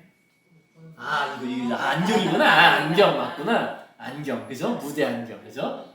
안경을 딱 이렇게 만지작하면서 바로 아래서 펼쳐지는 그죠? 그런 무용수들의 공연도 아니고 뭔가 좀 얘들은 좀 그런 중간 끝난 장면 같기도 합니다. 인사하는 거 보니까 그죠? 그래서 이것도 화면에다 이렇게 딱 두 개로 분할되어 있으니까 좀 더 훨씬 가깝게 보이는 거예요. 그죠? 바로 밑에 있는 것처럼 보이잖아요. 사실은 좀 거리가 있을 텐데요.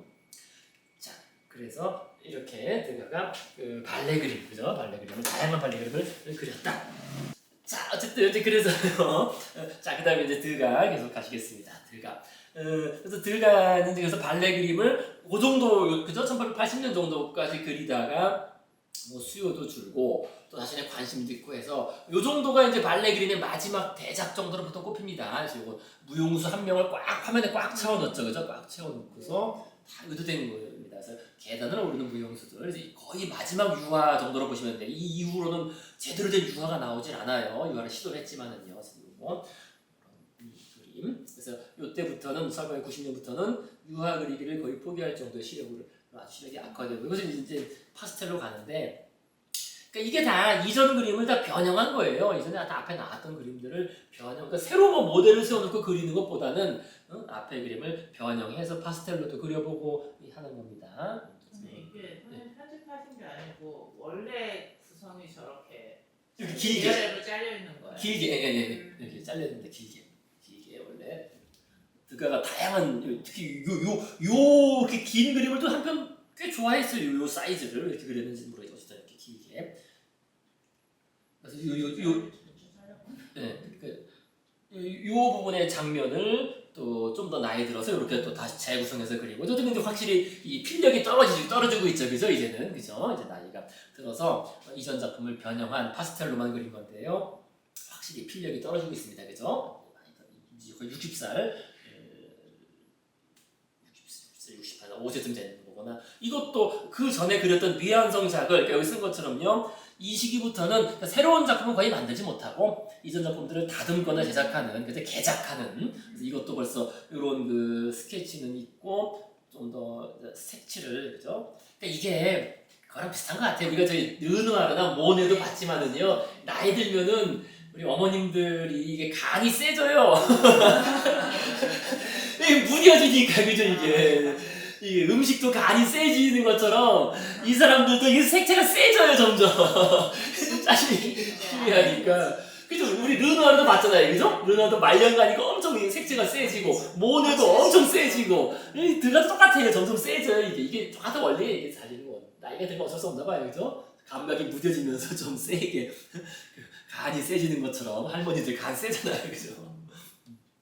그것처럼 점점 세지면서 이게 거의 말년 작품 이렇게 돼요, 완전히 그냥 거의 뭐 색채 덩어리죠, 그죠? 요거 아까 말씀하신 그런, 그죠? 그 거의, 그죠? 드가의 말년 그림, 강렬한 색채 구사는 그냥 대조 효과 외에는 뭐 별게 없는, 사실상 뭐 작품성을 원하기는 어려운, 그죠? 그런 소리 됐습니다. 그래서 1901년, 그러니까 65세, 60세 중반 넘어가면서부터는 거의 사실상 작업을 못하는 그 정도 시력. 그렇다고 눈이 완전히 먼 건 아니고요. 왼쪽 눈은 그래도 어느 정도 거리도 보고 했다는데 어쨌든 오른쪽 눈은 거의 안 보였던 것 같습니다. 그래서 시력을 그렇게 상실하게 되고, 그래서 이런 그림도 옛날에 그렸던 걸 다시 개작을 하면서 유화를 한번 해보려고 했는데 제대로 나오지가 않죠. 그런데 요게 그래도 의미가 있는 게, 요거를 딱 보는 순간 이게 바로 이런 게 떠오르더라고요. 이런 거라든지 이 야수파의 그림들. 그죠? 좀 요 그림에, 그죠? 야수파가 또, 그죠? 이것도 야수파. 그래서 이제 야수파 얘기를 바로 하시겠습니다. 야수파. 그러니까 야수파 이 대상과 색상의 전통적인 연결을 단절. 그죠? 왜 꼭 나무가 초록색이 되느냐? 나무도 노란색이다. 하늘이 왜 파란색이냐? 뭐 하늘이 그죠? 그 붉은색이다. 이렇게 전혀 새로운 색상을 구사한 이 야수파의 전조가 보입니다. 사실 드가 그림에서. 그래서 요 다음 그림 보시면 정확히 나오는데요. 이것도 드가 말년 그림이거든요. 그러니까 이런 걸 보시면 벌써 이게 얼굴이나 이런 색이 뭐 없어요, 그죠? 그러니까 이게 그 야수파의 아주 대표적으로 처음에 처음에는 충격을 줬던, 그죠? 야, 어떻게 사람 얼굴이 초록색이고, 왜 이쪽 색깔과 이쪽 색깔이 얼굴색이 다르고, 이 뭐냐? 이제 마티스가 이거는 나는 사람을 그린 게 아니다. 그죠? 색채를 실험한 거다. 색채에 대한 내 감정을 그냥 거다. 그래서, 근데 그 마티스가 드가의 작품을 꽤 많이 소장하고 있었습니다. 몇몇 작품을요. 그래서, 이게 바로 얼굴을 꼭, 그죠? 살색으로 있는 그대로 표현할 필요가 없다는, 그죠? 이런 피부나 이런 것들을, 이것도 그렇고, 요것도 그렇고, 그래서 마티스, 이런 야수파의 그런 전조가, 드가에서 보인다. 다 목마르 틀에서 연결된 사람들이거든요. 나름 그림을 보고, 이렇게 그림도 몇몇 그림도 소장도 하고 했던. 그래서 그렇게 볼 수 있겠습니다. 드가의 말년 그림은 야수파랑 연결된다. 자, 이제 그 다음에 이제 카페 얘기 하시는 카페. 또 드가가 발레 그림 그렸고, 그 다음에 카페 그림도 아주 좋아했죠. 카페. 그래서 카페. 수많은 카페가 생겼습니다. 그래서 시민들은 일을 마치고 집으로 돌아가는 길에, 이게 이제 그 전 시대랑 다른 거예요. 전 시대에는 전통사회에서는 그냥 농사 짓고, 아니 뭐 간에 수공업도 집에서 일하고 그냥 끝나는 거지. 근데 이제 이건 그게 아니라 이제부터는 출근하는 거예요. 자기 집에서 뭘 하는 게 아니라 직접까지 출근해서 공장이라든지 사무실 가서 일하고 퇴근을 하는, 그러니까 그 전하고는 삶이 달라진 겁니다. 달라진 거예요. 그래서 집으로 돌아가는 길에 습관처럼 카페에 들려서 밥을 먹기도 하고 사람들을 만나기도 하고, 그죠? 그러니까 술을 마시기도 하고, 그래서 정말 말 그대로 습관처럼 카페에 들리곤 하였으며, 그다음에 예술가들은 또 소통, 연결, 아이디어를 위해서 카페에 또 모였죠. 예술가들은, 그죠? 카페가 중요한 그런 모임의 자리였습니다. 자, 그 다음에요, 또한 대중적인 음악 공연이 수시로 열리는 카페 꽁세르, 그죠? 콘서트죠, 그죠? 카페 꽁세르. 불어로 하니까 좀 뭔가 있어 보이는데 그냥 콘서트, 그죠?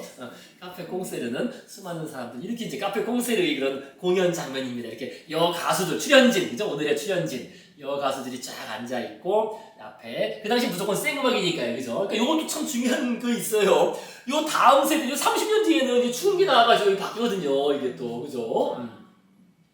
자, 그래서 어쨌든 이렇게 이때는 생음악으로 이렇게 하고, 지금 이 가수가 노래하고 있고, 연주자, 관객이 또 바로 붙어 있는, 요런 시대에 살던 사람들이 그 다음에 축음기가 나오고 전축이 나오면서 음반을 듣는 시대로 딱 넘어갔다. 야, 이러면 또 이게 엄청난 또 충격인 거예요. 이 세계에서는. 그래서 음악하는 사람들은. 이 사람들은.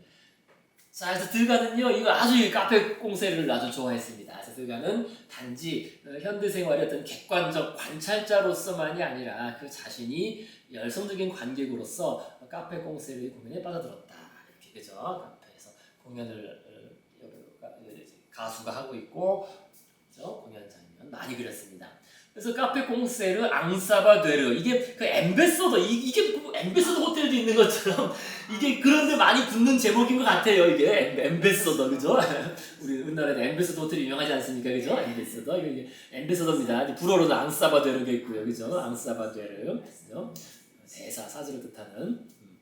자, 그래서 엠베서더 카페에서, 그죠? 엠베서더 카페에서 이제 그 벨에포크 시대 아시잖아요. 그 가장 화려했던 그 시대에 전성기를 누린 그런 카페에서. 요게 요때 개장해가지고 전성기를 누리다가 그 다음에 이제 바뀐 거죠. 레코드가 나오니까. 그죠? 레코드, 그죠? 1929년 때부터 벌써 SP판 조그맣게 나오면서부터 생음악 이런 바뀐 거예요. 라디오가 나오고 이제 이러면서, 그죠? 자, 파스텔 화라 그린 이제 드가가 그린 그림. 자, 그래서 이렇게 이 당시 앙사바데르 카페는 좌석이 부족하니까요. 이렇게 그래서 저렇게 천막을 치고, 그죠? 정원에 천막을 치고 좌석을 놓았으며 밤에는 가스등을 이렇게, 그죠? 가스등을 밝혔습니다. 그래서 요거는 그러니까 무대 뒤쪽에서 바라본 거죠. 그러니까 이런 게 다 그냥 그린 그림이 아니라 계산된 그림이라는 거예요. 이게 지금, 그죠? 그러니까 무대 뒤에서 바라본 건데 가수들이 저쪽을 바라보고 공연을 하고 있고 뒤쪽에서 그린 건데. 요 기둥, 요 이제 무대 장치잖아요. 그죠? 여기 직선으로 펼쳐진, 직선으로 되어 있는 건, 그죠? 요거는 수직으로 되어 있는 무대 장치인데, 요거는 나무겠죠? 나무, 그죠? 나무, 요 검은 거, 그죠? 그래서 나무를 하나 그렸다는 거예요. 기둥 옆에 그려진 이 나무는 무대와의 거리를 조금 더 멀게 느껴지도록 한다. 그죠? 이게 왜 그런지 아시겠죠? 그죠? 아까 말씀드린 것처럼, 그죠? 우리는 이 대상을 지각할 때, 전체 장면, 아까 우리 화살표 봤던 것처럼, 그죠? 전체 장면하고 같이 연기를 지각을 하니까, 이 나무가 없으면은, 그냥 요 기둥만 있으면은요, 이 틀, 그죠? 이 가건물, 요 틀만 있으면은, 뭐 그냥 그 거리로 느껴지겠죠. 근데 그 사이에다가, 이게 우리 눈이 지각을 할 때, 그 사이에 물체 하나가 더 있다는 거 아니에요. 그죠? 이 나무가. 그러면은, 요거보단 좀 더 멀게 하고 이렇게 좀 더, 그죠? 조금 더 멀게 느껴지게 한다는 겁니다. 이제 무슨 말씀인지 이해하시겠죠? 그죠? 이것도 다 계산된 그런 그림이라는 거예요. 그냥 그리는 게 아니라, 그냥 있는 장면을 그리는 게 아니라, 그래서 하나를 더 그려놔서 조금 더 거리감을 두면서 이렇게 들여다보는 그런 식의 구성을 했다는 겁니다. 자, 그래서요, 드가는 특히 이 조명 효과, 이 카페의 조명은 당연히 인공 조명이잖아요. 가스등, 그 당시에는 가스등. 아직 전기가 일반화되기 전인 가스등이었는데, 근데 조명은 단순히 무대를 비추는 것 이상으로 무대를 창조할 수 있다. 그죠? 그죠? 이 무대 조명하고 우리가 왜 연예인들도 무대에서 봤을 때랑 실제로 볼 때랑 다르잖아요. 그죠? 무대 조명빨이라는 말 쓰잖아요. 조명빨. 틀린 말이 아니에요. 그죠? 유튜브도 하다못해 조명에 따라서 찍은 게 달라지는데, 그러니까 이 조명빨, 그게 다르다. 그래서 가스등은 무대 위 인물이나 사물에게 평상시와는 다른 어떤 기운과 분위기를 가지도록 하며, 또 저녁 하늘에서 특히 기이한 아름다움, 그죠? 가스미 켜있으면 저녁이 하늘이 아주 이상하게 이렇게 지금 그다음에 보시는 것처럼 이렇게 아주 좀, 그죠? 이런 그죠? 아주 푸른 불색, 또 이런 식의 어떤, 약간 또 초록 기운, 이런 식으로 또 저녁도 또 석양이나 그거에 따라서 그때 좀 다르게 보였다고 합니다. 이 기운이요. 이게 그냥 그렇잖아요. 딱 보면은 정말 이것처럼 야수파적인 그림이 없죠, 한편으로는. 그죠? 저녁을 이렇게 그렸으니까 이게. 실제 우리가 생각하는 거랑은 전혀 다른 색깔로 그린 건데, 그렇잖아요. 그죠? 그런데 상당히 인상적인 그런 분위기가 된다는 겁니다. 이게 가스등으로부터 연출된 그런 분위기하고 그런 기운이라는 거예요. 그래서 가스등이 이 정원을 비추는 이런 자연적으로 경험할 수 없는 아주 기이한 그런 분위기를 이렇게 캐치했다는 겁니다. 자, 그래서 이것도 드가 유명한 그림입니다. 카페 꽁세르에서. 그래서 드가가 아주 좋아했던 가수라고 합니다. 그래서 이게 개의 노래잖아요. 제목이 그때 기억하시죠, 그죠? 나왔었죠 한번, 그죠? 앞에 소개할 때 개의 노래. 그래서 가수는 엠마 발라동이라는 그런 가수인데 지금 이게 그죠? 개를 흉내내고 있는 거예요. 개를 그죠? 노래 가사에 개가 나온다 그래요. 개가 노래 가사에 개가 나와서 뭐 인간을 뭐 풍자하고 풍자까지는 아니고 뭐 인간을 하는 뭐 삶을 어쩌고 하던 그런 얘기라고 합니다. 뭐 정확히는 모르겠습니다. 자, 그래서 약간 개를 흉내내는 그런 몸짓을 하면서 노래를 부르고 있습니다. 그래서 드가가 일기에 쓴 겁니다. 이 자신의 일기에 발라둥에 커다란 입이 열리자 관원적인 목소리가 흘러나왔다. 가장 아름답고 부드러운 목소리, 인간의 목소리잖아. 어쨌든 드가는 이런 식으로 이 가수를 아주 좋아했다고 합니다. 그런데 이것도 그냥 그려진 그림이 아니라는 거예요. 다 계산된 그림이라는 거죠. 그러니까 지금 기둥, 그죠? 뒤에 이게 아까 가건물식으로 이렇게 무대가 있고 저 바깥에 객석, 그죠? 야외에 가스등을 켜놓고 관객들이 나가기도 하고 들어오기도 하고 이렇게 앉아 있고 그렸는데 이 기둥을 놓고 그 앞에다가 가수 그렸다는 거예요. 그럼 어떻게 됩니까? 우리가 느낄 때 가수의 위치를 느낄 때, 그죠? 이 가수가 좀 더 앞으로, 그죠? 기둥 사물을 두 개가 있는데 하나가 뒤에 있고 이게 앞에 있으면 이걸 좀 더 가깝게 느낀다는 거예요. 그죠? 그냥 그린 게 아닙니다. 그래서 이 가수가 우리한테 좀 더 가깝게 느껴지도록 기둥에다 바로 벽에 붙였다 그렸다는 거예요. 이걸 어긋나게 그린 게 아니라, 그죠? 딱 붙여서 그리고 그 다음에 기둥과 가스등과 코를 교차해서 여기에서, 그죠? 여기, 그죠? 다 교차해서 그죠? 기둥 다 기둥하고 코가 이렇게 잘리도록, 그죠? 이렇게 정확하게 여기서 바로 앞에 입으로 또 이렇게 기둥 같이 일치되도록 이게 다 계산된 거라는 겁니다. 이렇게 그려가지고 여기 딱 보는 사람이 다 여기에 집중할 수밖에 없어요. 전체를 보면, 그죠?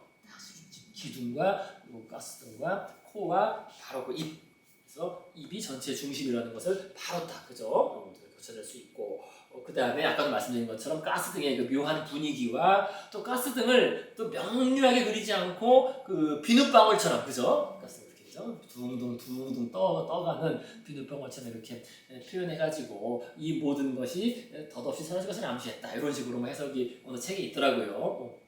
그렇겠죠. 이렇게 하룻밤에 이게 지금 떠나는 사람들, 들어오는 사람들, 앉아있는 사람들, 그다음에 여기서 공이 열심히 노래하는 가수, 근데 이게 다 사라지잖아요. 금방 사라지는 그런 거를 그렸다고 이렇게 볼 수 있겠습니다. 자, 그 다음에요, 또 인공 조명의 효과가 뛰어나게 표현되는 그림이 또 이 그림이죠. 아까 말씀하신 것처럼, 그죠? 뜰루즈 로트레기 그림처럼. 그러니까 이것도 마찬가지로 가수는 관객 앞에 아주 정말 바로 앞에서 막 이렇게 열창하는, 그죠? 바로 앞에서. 근데 이게 참 그림이 뛰어난 게, 그러니까 아래에서 비추는 조명에 나타나는 색다른 음영과 분위기가, 그죠? 음영이 좀 색다르잖아요. 이런 입이나, 그죠? 이 눈도 그렇고, 그죠? 이런 게 색다른 그 분위기가 약간 또 그로테스크하기도 해요. 그죠? 이런 입 안이나 이런 장면을 통해서 보시면요. 특히 근데 요 파스텔의 효과가 또 이게 뛰어난 거예요. 이런 경우에는 파스텔을 통해서 인공 조명의 순간적인 줄무늬 효과, 그죠? 보이시죠? 이렇게, 그죠? 이렇게 줄무늬 순간 이쪽 줄 이렇게 다, 그죠? 이렇게 약간 줄무늬 효과가 나타나고 있는데 그 줄무늬 효과가 잘 표현되고 있다는 겁니다. 이게 파스텔이니까 가능하다는 거예요. 특히, 그죠? 유화로 표현할 때보다는 파스텔을 통해서 순간적인 줄무늬, 흐릿하면서도 줄무늬 효과가 잘 드러나고 있고, 그 다음에 또 이것도 뭐 색채도 그렇고요, 그죠? 옷과 얼굴색이, 그죠? 자, 그 다음에 또 요 눈동자도 표현 참 잘했어요, 그죠? 그죠? 관객을 향하고 있지만 노래에 집중하고 있는 가수의 눈동자 표현, 그죠? 그래서 이 눈동자가 요게, 그죠? 설명합니다, 나름, 그죠? 이게, 그죠? 관객을 보고 있는 것 같지만 사실은 노래에 집중하고 있는. 또 아주 드가의 유명한 작품으로 우리가 옛날에도 봤던 작품이죠.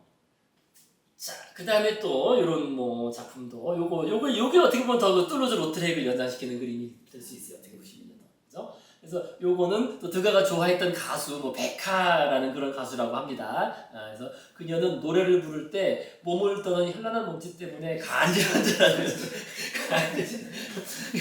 얼마나 몸을 부르르 떨었으면 사람들이 간질간질 할 정도로 유명했다고 한 아주 열정적인 그런 가수. 그러니까 이런 게 다 프랑스, 사실 이게 얼마 안 되거든요. 우리가 누굽니까 유명한 샹송 가수 있잖아요. 에디트 피아프라든지, 그죠?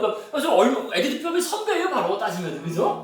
그 선배에 있는 사람들일 거 아니겠어요, 그죠? 이 사람들이 19세기 말 20세기 초까지 활동했으면 에디트 피아프가 20세기 초부터 해서 활동한 거니까, 그죠?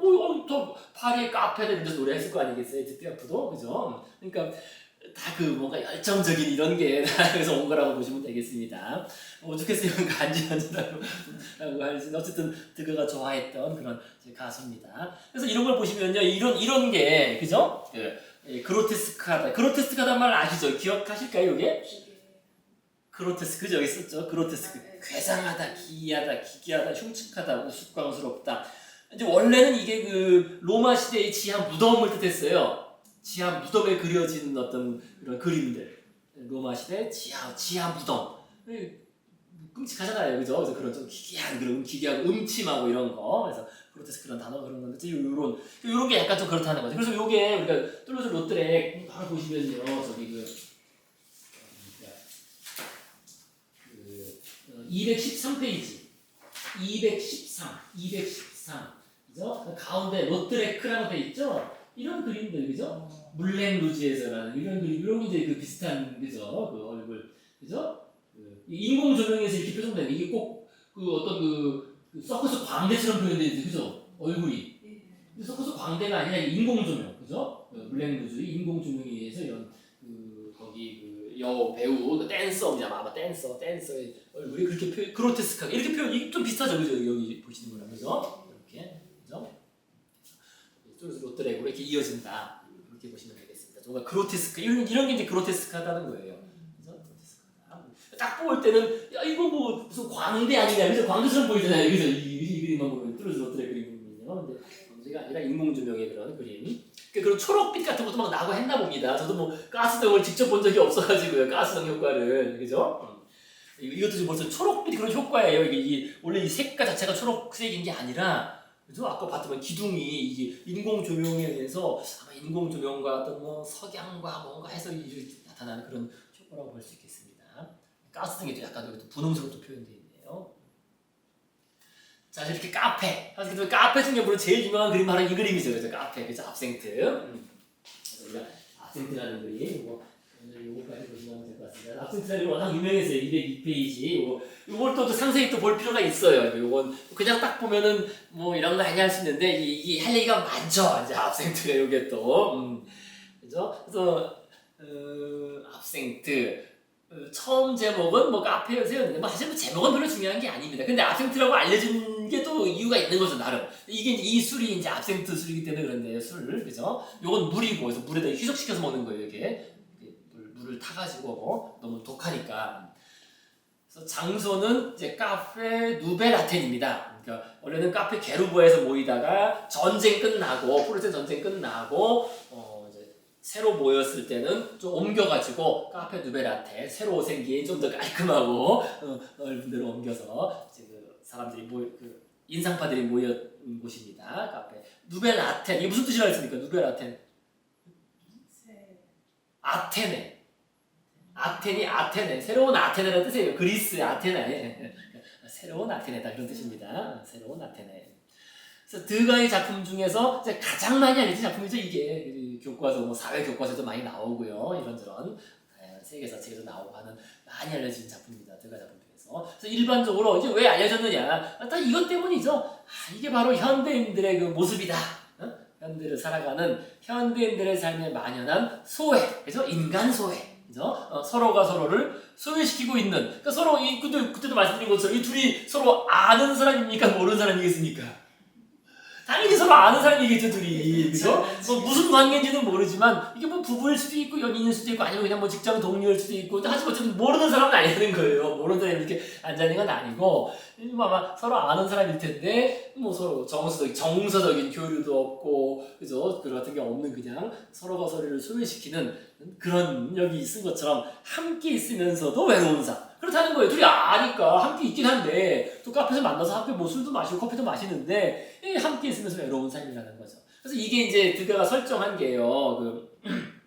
그때도 말씀드렸잖아요. 이게 어떤 장면 같습니까? 라는 이런 장면이라는 거예요. 그러니까 지난 밤에 그죠? 이미 뭐 술 한 잔 크게 먹은 거지. 질펀한 숫자를 보내고 나서 오늘 또 다시 이 자리에 와서 이제 해장술을 하면서 또 하루 시작되는 것도 하루가, 그죠?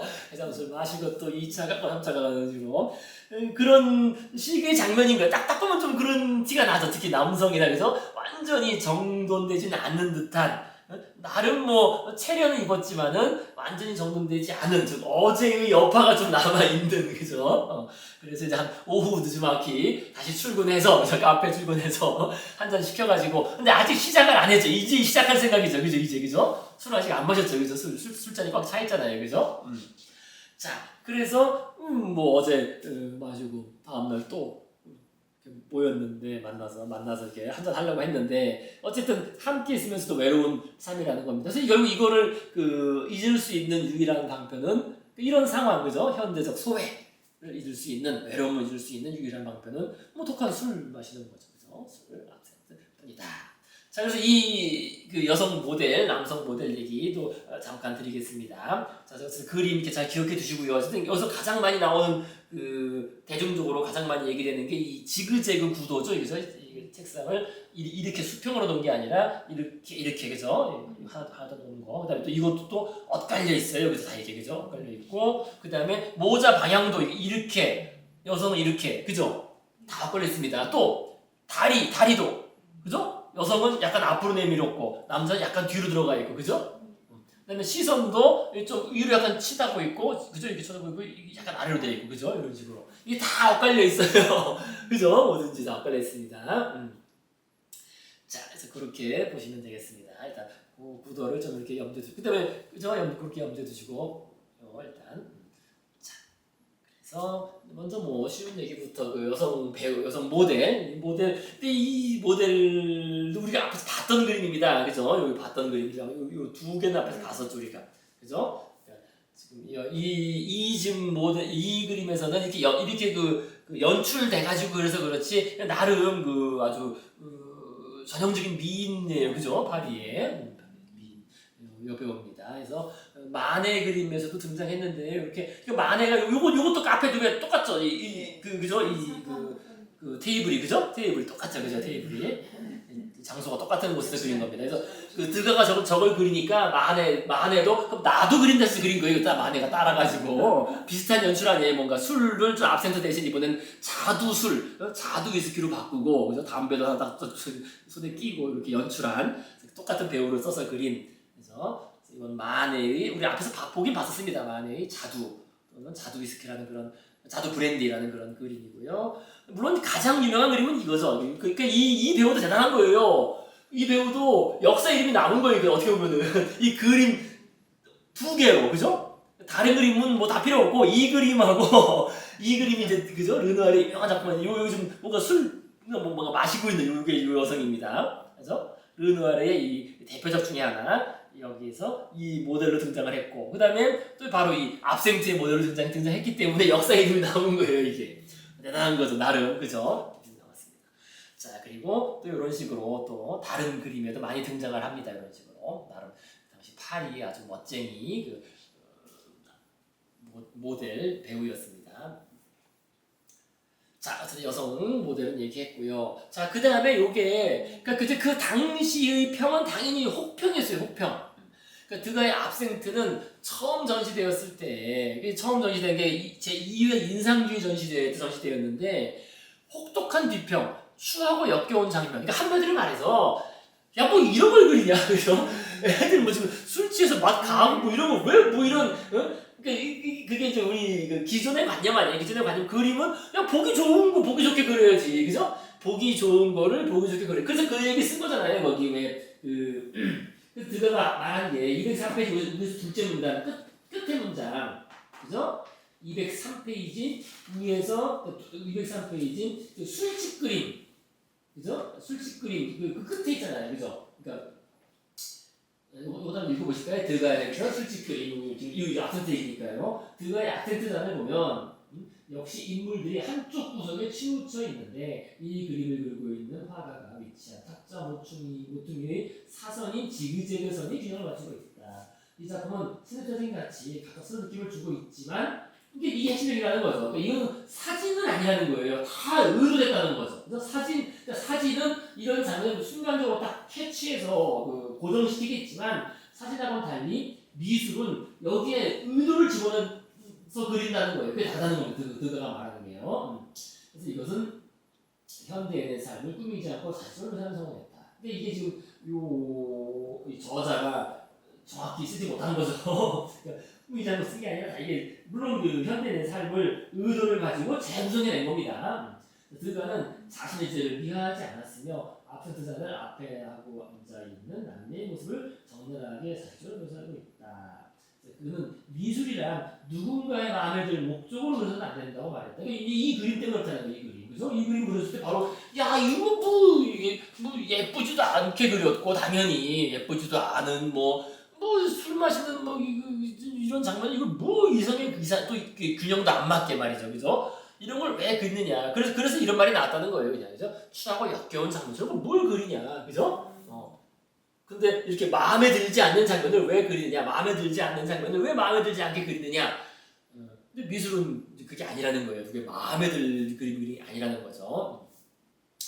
그래서는 그랬고 그 다음에 1893년 런던에서 또 다시 전시되었을 때에도 비웃음과 조롱, 그러니까 저속하고 타락하고 비도덕적인 장면이다. 저렇게 맨날 술에 찌들어있는 인간 모습을 뭘 그리느냐, 이거 뭐 알코올 중독자의 멸치물 그린 거 아니냐, 이런 식으로 비웃음과 조롱을 받았다는 겁니다. 그러니까 이게 당대인들에게는 그러니까 그 당시 일반 사람들이 받아들일 때는 기껏해야 압센트란 이런 그 술, 그죠? 이 독한 술의 그 폐해.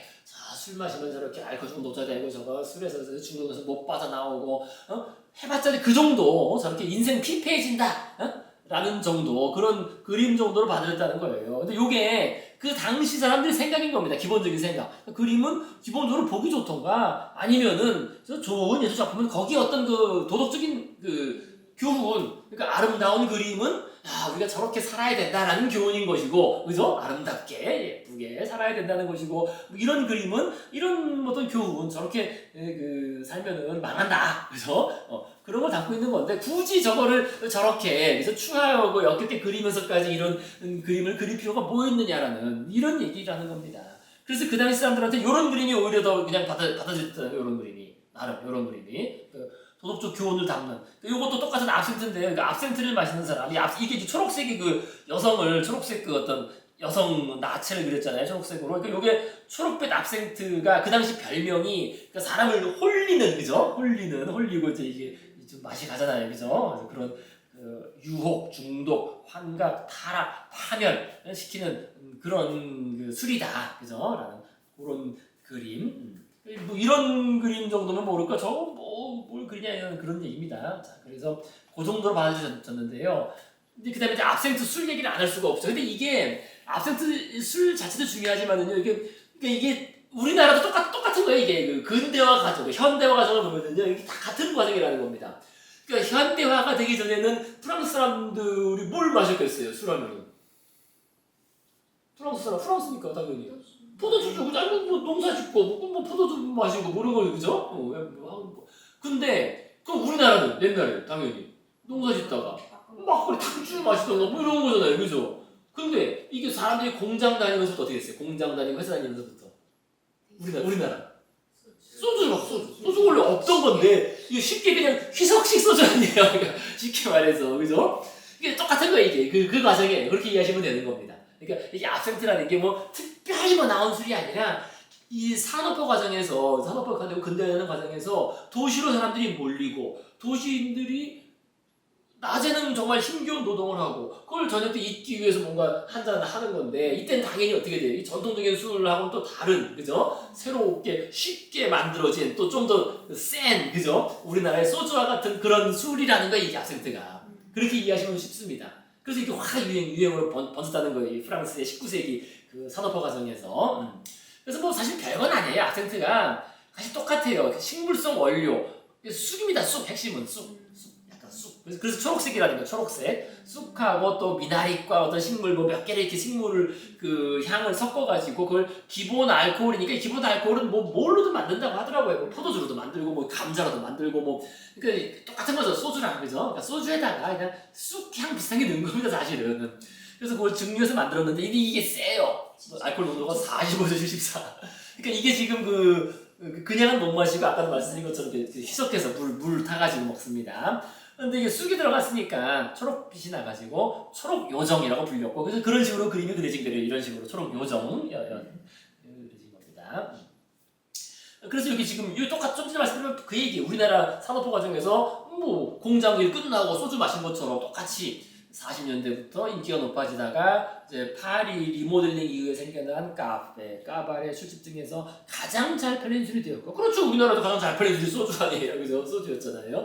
그래서 이제 그러면서 대량 생산되면서 가격이 하락하고 일반 노동 계층 그리고 돈 없는 예술가들의 소비가 크게 늘었다는 겁니다. 근데 당연히 우리나라도 소주 엄청 마시고 할 때 뭐가 문제였어요? 맨날 소주 먹고 행패 부리고 사진은 봤는데 요새 나온다 그러고. 그러니까 여기 있었잖아. 20세기 말에 다시 재림정이다. 여기 다시 학생들 또 한번 또 마셔볼 또 보기 예쁜데? 예쁜데? 네, 그러니까 아주 또 요즘에 더 인기라고 하더라고요. 요즘에 좀 독특한 취미로서. 왜냐면 요게 그림하고 연관되고 하니까 뭔가 또 약간 지적으로 느끼지 않아요. 별건 아닌데. 아니 이름도 예쁘잖아. 네, 압생트. 자, 그러니까 좀 전에 말씀드린 것처럼 우리나라가 그렇게 이제 막 할 때 또 그렇게 되면 소주 맨날 먹고 맨날 행패 부리고 많잖아요, 그죠? 이게 똑같은 겁니다. 이거는 그러니까 압생트의 문제가 아니라 산업화 과정의 문제인 거죠, 그죠? 산업화 과정에서 퇴근하고 끝나고 뭐 서로 인간 소외 뭐 할 거 없고 술 마시고 당연히 술 마시면 뭐 그게 뭐 싸움 나고 별망 나는 거죠, 이런 식으로, 그죠? 알코올 중독, 폭력, 범죄 등 사회 문제가 심해지는 거죠. 근데 문제는 그 원인을 압생트라고 할 때 이게 왜 그렇겠어요? 이거 압센트 때문이다. 저술 때문에 이게 우리 사회가 타락하고 맨날 술 먹고 싸우고 뭐 심지어 막 그래서 뭐 압센트 먹고 사람 막 죽이고 이런 일이 막 크게 막 보도될 거 아니에요. 그죠? 사실 술 먹고 싸운 건데. 그러니까 이게 압센트 때문이다라고 압센트가 지목됐거든요. 그 이유가 있겠죠. 그 압센트 때문이라고 한 사람들이 누구겠어요? 부인들. 아니 술을 싫어하는 사람들. 아니죠. 술을 만드는 사람들이겠죠. 무슨 술을 만든 사람들? 포도주. 포도주 만드는 사람들. 이 포도주 제조업자들이 안 팔잖아요. 포도주가. 그렇잖아요. 사람들이 다 도시로 가버렸고, 그죠? 도시에서 딱 이 압생트가 먹으니까 포도주가 안 팔리니까. 이 포도주 제조업자들이 이거 엄청 퍼뜨린 거예요. 막 실제로 막 그 정치 로비하고 이거. 그래서 금지가 돼. 금지. 이게 금지까지 되는 건 쉽지 않잖아요, 술이. 그죠? 인기 있는 술이. 근데 그 포도주 제조업자들이 말라 죽으니까 난리를 친 거지. 그게 다 이유가 있는 건데 그냥 일이 진행된 게 아니겠죠. 그래서 근데 어쨌든 뭐 실제로 사실 뭐 술 먹고 도시에서는 나 앞에서 먹고 이렇게 난리 쳤으니까 이 안 된다 해 금지시켜야 해서 결국 1920년에 금지가 되요. 아예 술이 금지돼가지고 거의 뭐 한 세기 동안 금지된 거잖아요. 근데 물론 이제 그 뒤에는 이제 이미 풀렸는데 사람들이 안 먹다가 이제 다시 뭔가 야 뭐 새로운 거 없네 해가지고 20세기 말 요즘에 또 이렇게 아까 봤던 것처럼 나온다고 하더라고요. 그래서 이거 가격이 얼마인지 모르겠습니다. 어쨌든 꽤 인기가 있다고 하더라고요. 나름 또 한 번 더 드셔보시는 거 아니겠습니까? 아니 중류가 높으면 그럴 고가던데. 비싸겠죠? 싸진 않겠죠? 그죠? 이게 도수가 높으니까요. 그래서 우리가 이게 압생트가 그냥 요런 술이기도 하지만요. 그 우리 예술 작품에서 많이 나와요. 우리 앞에서 봤을 때 기억나실 겁니다. 아마 만해 할 때. 이게 만해가 그죠? 압생트를 마시는 사람 해가지고 그 살롱전 첫 출품작 그죠? 만해가 처음으로 이 그림을 그려냈는데 이거 보고서 당장 그 만해 그 꾸띠르 그 스승이 꾸띠르였는데 꾸띠르가 심사위원인데 이거 보고서 다 자네 압생트 마셨나 왜 미쳤냐 이런 걸 이런 이거 허접한 이런 쓰레기 같은 장면 이거 그래서 뭐 하려고 이거 보기 좋지도 않은 장면 그래서 그냥 탈락하잖아요. 그죠? 이게 스승이 탈락시킨 그 유명한 그림 아니에요. 만에 아마 할 때 그때 했었습니다. 그죠? 그래서 이 압생트 이런 식으로 그림에 많이 나와요. 20대 19세기 말 20세기 초에 가격이 얼마라고 나옵니까? 6만 원에서 9만 원 사이. 소주로 친다면 700ml짜리. 아니, 요거 빨리 하고 마무리하고 빨리 오늘은 여기까지만 하시고 여기까지 마무리하시고 압생트 얘기. 자 그래서 근데 문제는 그 당시에 이렇게 퍼뜨린 거죠. 근데 압생트가 그러니까 일반적인 술보다 중독성이 강한 이 향정신성 약물들 환각제로 이런 식으로 막 이제 퍼뜨린 거예요. 이게 그리고 물론 이게 그럴만도 한 게 그 전엔 그런 일이 없다가 새로 생긴 술이니까 이게 뭔가 문제가 있다 해가지고 압생트에 취하면 미치광이 광반증스러운 행동한다는 이분도 유포되었다는 겁니다. 이런 식으로 말이죠, 그죠? 근데 이게 지금 압생트가 또 예술하고 연관돼 있어요. 근데 이게 그래서 많이 나온다는 거예요. 이 보헤미안 예술가들이 떠돌이들 예술가들이 이 이 돈 없고 가난한 예술가들이 이게 먹고 미치고 해야 된다. 그래서 그 압센트를 즐겨 마신 사람들, 해밍웨이, 그죠? 어니스트 해밍웨이, 제임스 조이스, 그 율리시스라는 아시죠? 제임스 조이스가 그 율리시스라는 그 의식의 흐름의 소설 썼잖아요. 아무튼 술 먹고 쓴 거라는 거지. 정신 알아지도 못하는 그죠? 그런 식. 그다음에 또 루이스 캐럴, 그죠? 그러니까 이상한 나라의 앨리스, 그죠? 그죠? 이상해서 그런 게 썼다, 그죠? 샤를 보를레르, 뚜루드 로트레, 미술가로는 뚜루드 로트레, 그랜드방, 위에도 그런 거 많이 있습니다. 근데 이제 그 소재로 반 고흐가 앞에서 많이 마셨다는 거예요. 반 고흐가 앞에도 먹고 귀 자르고. 그런 것도 있어요. 그래서 그 당시에는 그렇게 믿었겠죠. 압센트 때문에 얘가 미쳤다. 그죠? 요건 기억하시면 되겠습니다. 롯들의 반 고흐, 그다음에 랭보, 상징주의시, 오스카 와일드, 그죠? 즐겨 마시는 그러니까 예술가들이 즐겨 마시고 그래서 이렇게 이제 그림이 있는 거예요. 이렇게 그죠? 이 시인이 그죠? 시인이 초록 요정 아토이터 마시고 지금 환각사한테 맛이 가가지고 그죠? 이렇게 된 요런 식의 그 이미지, 그죠?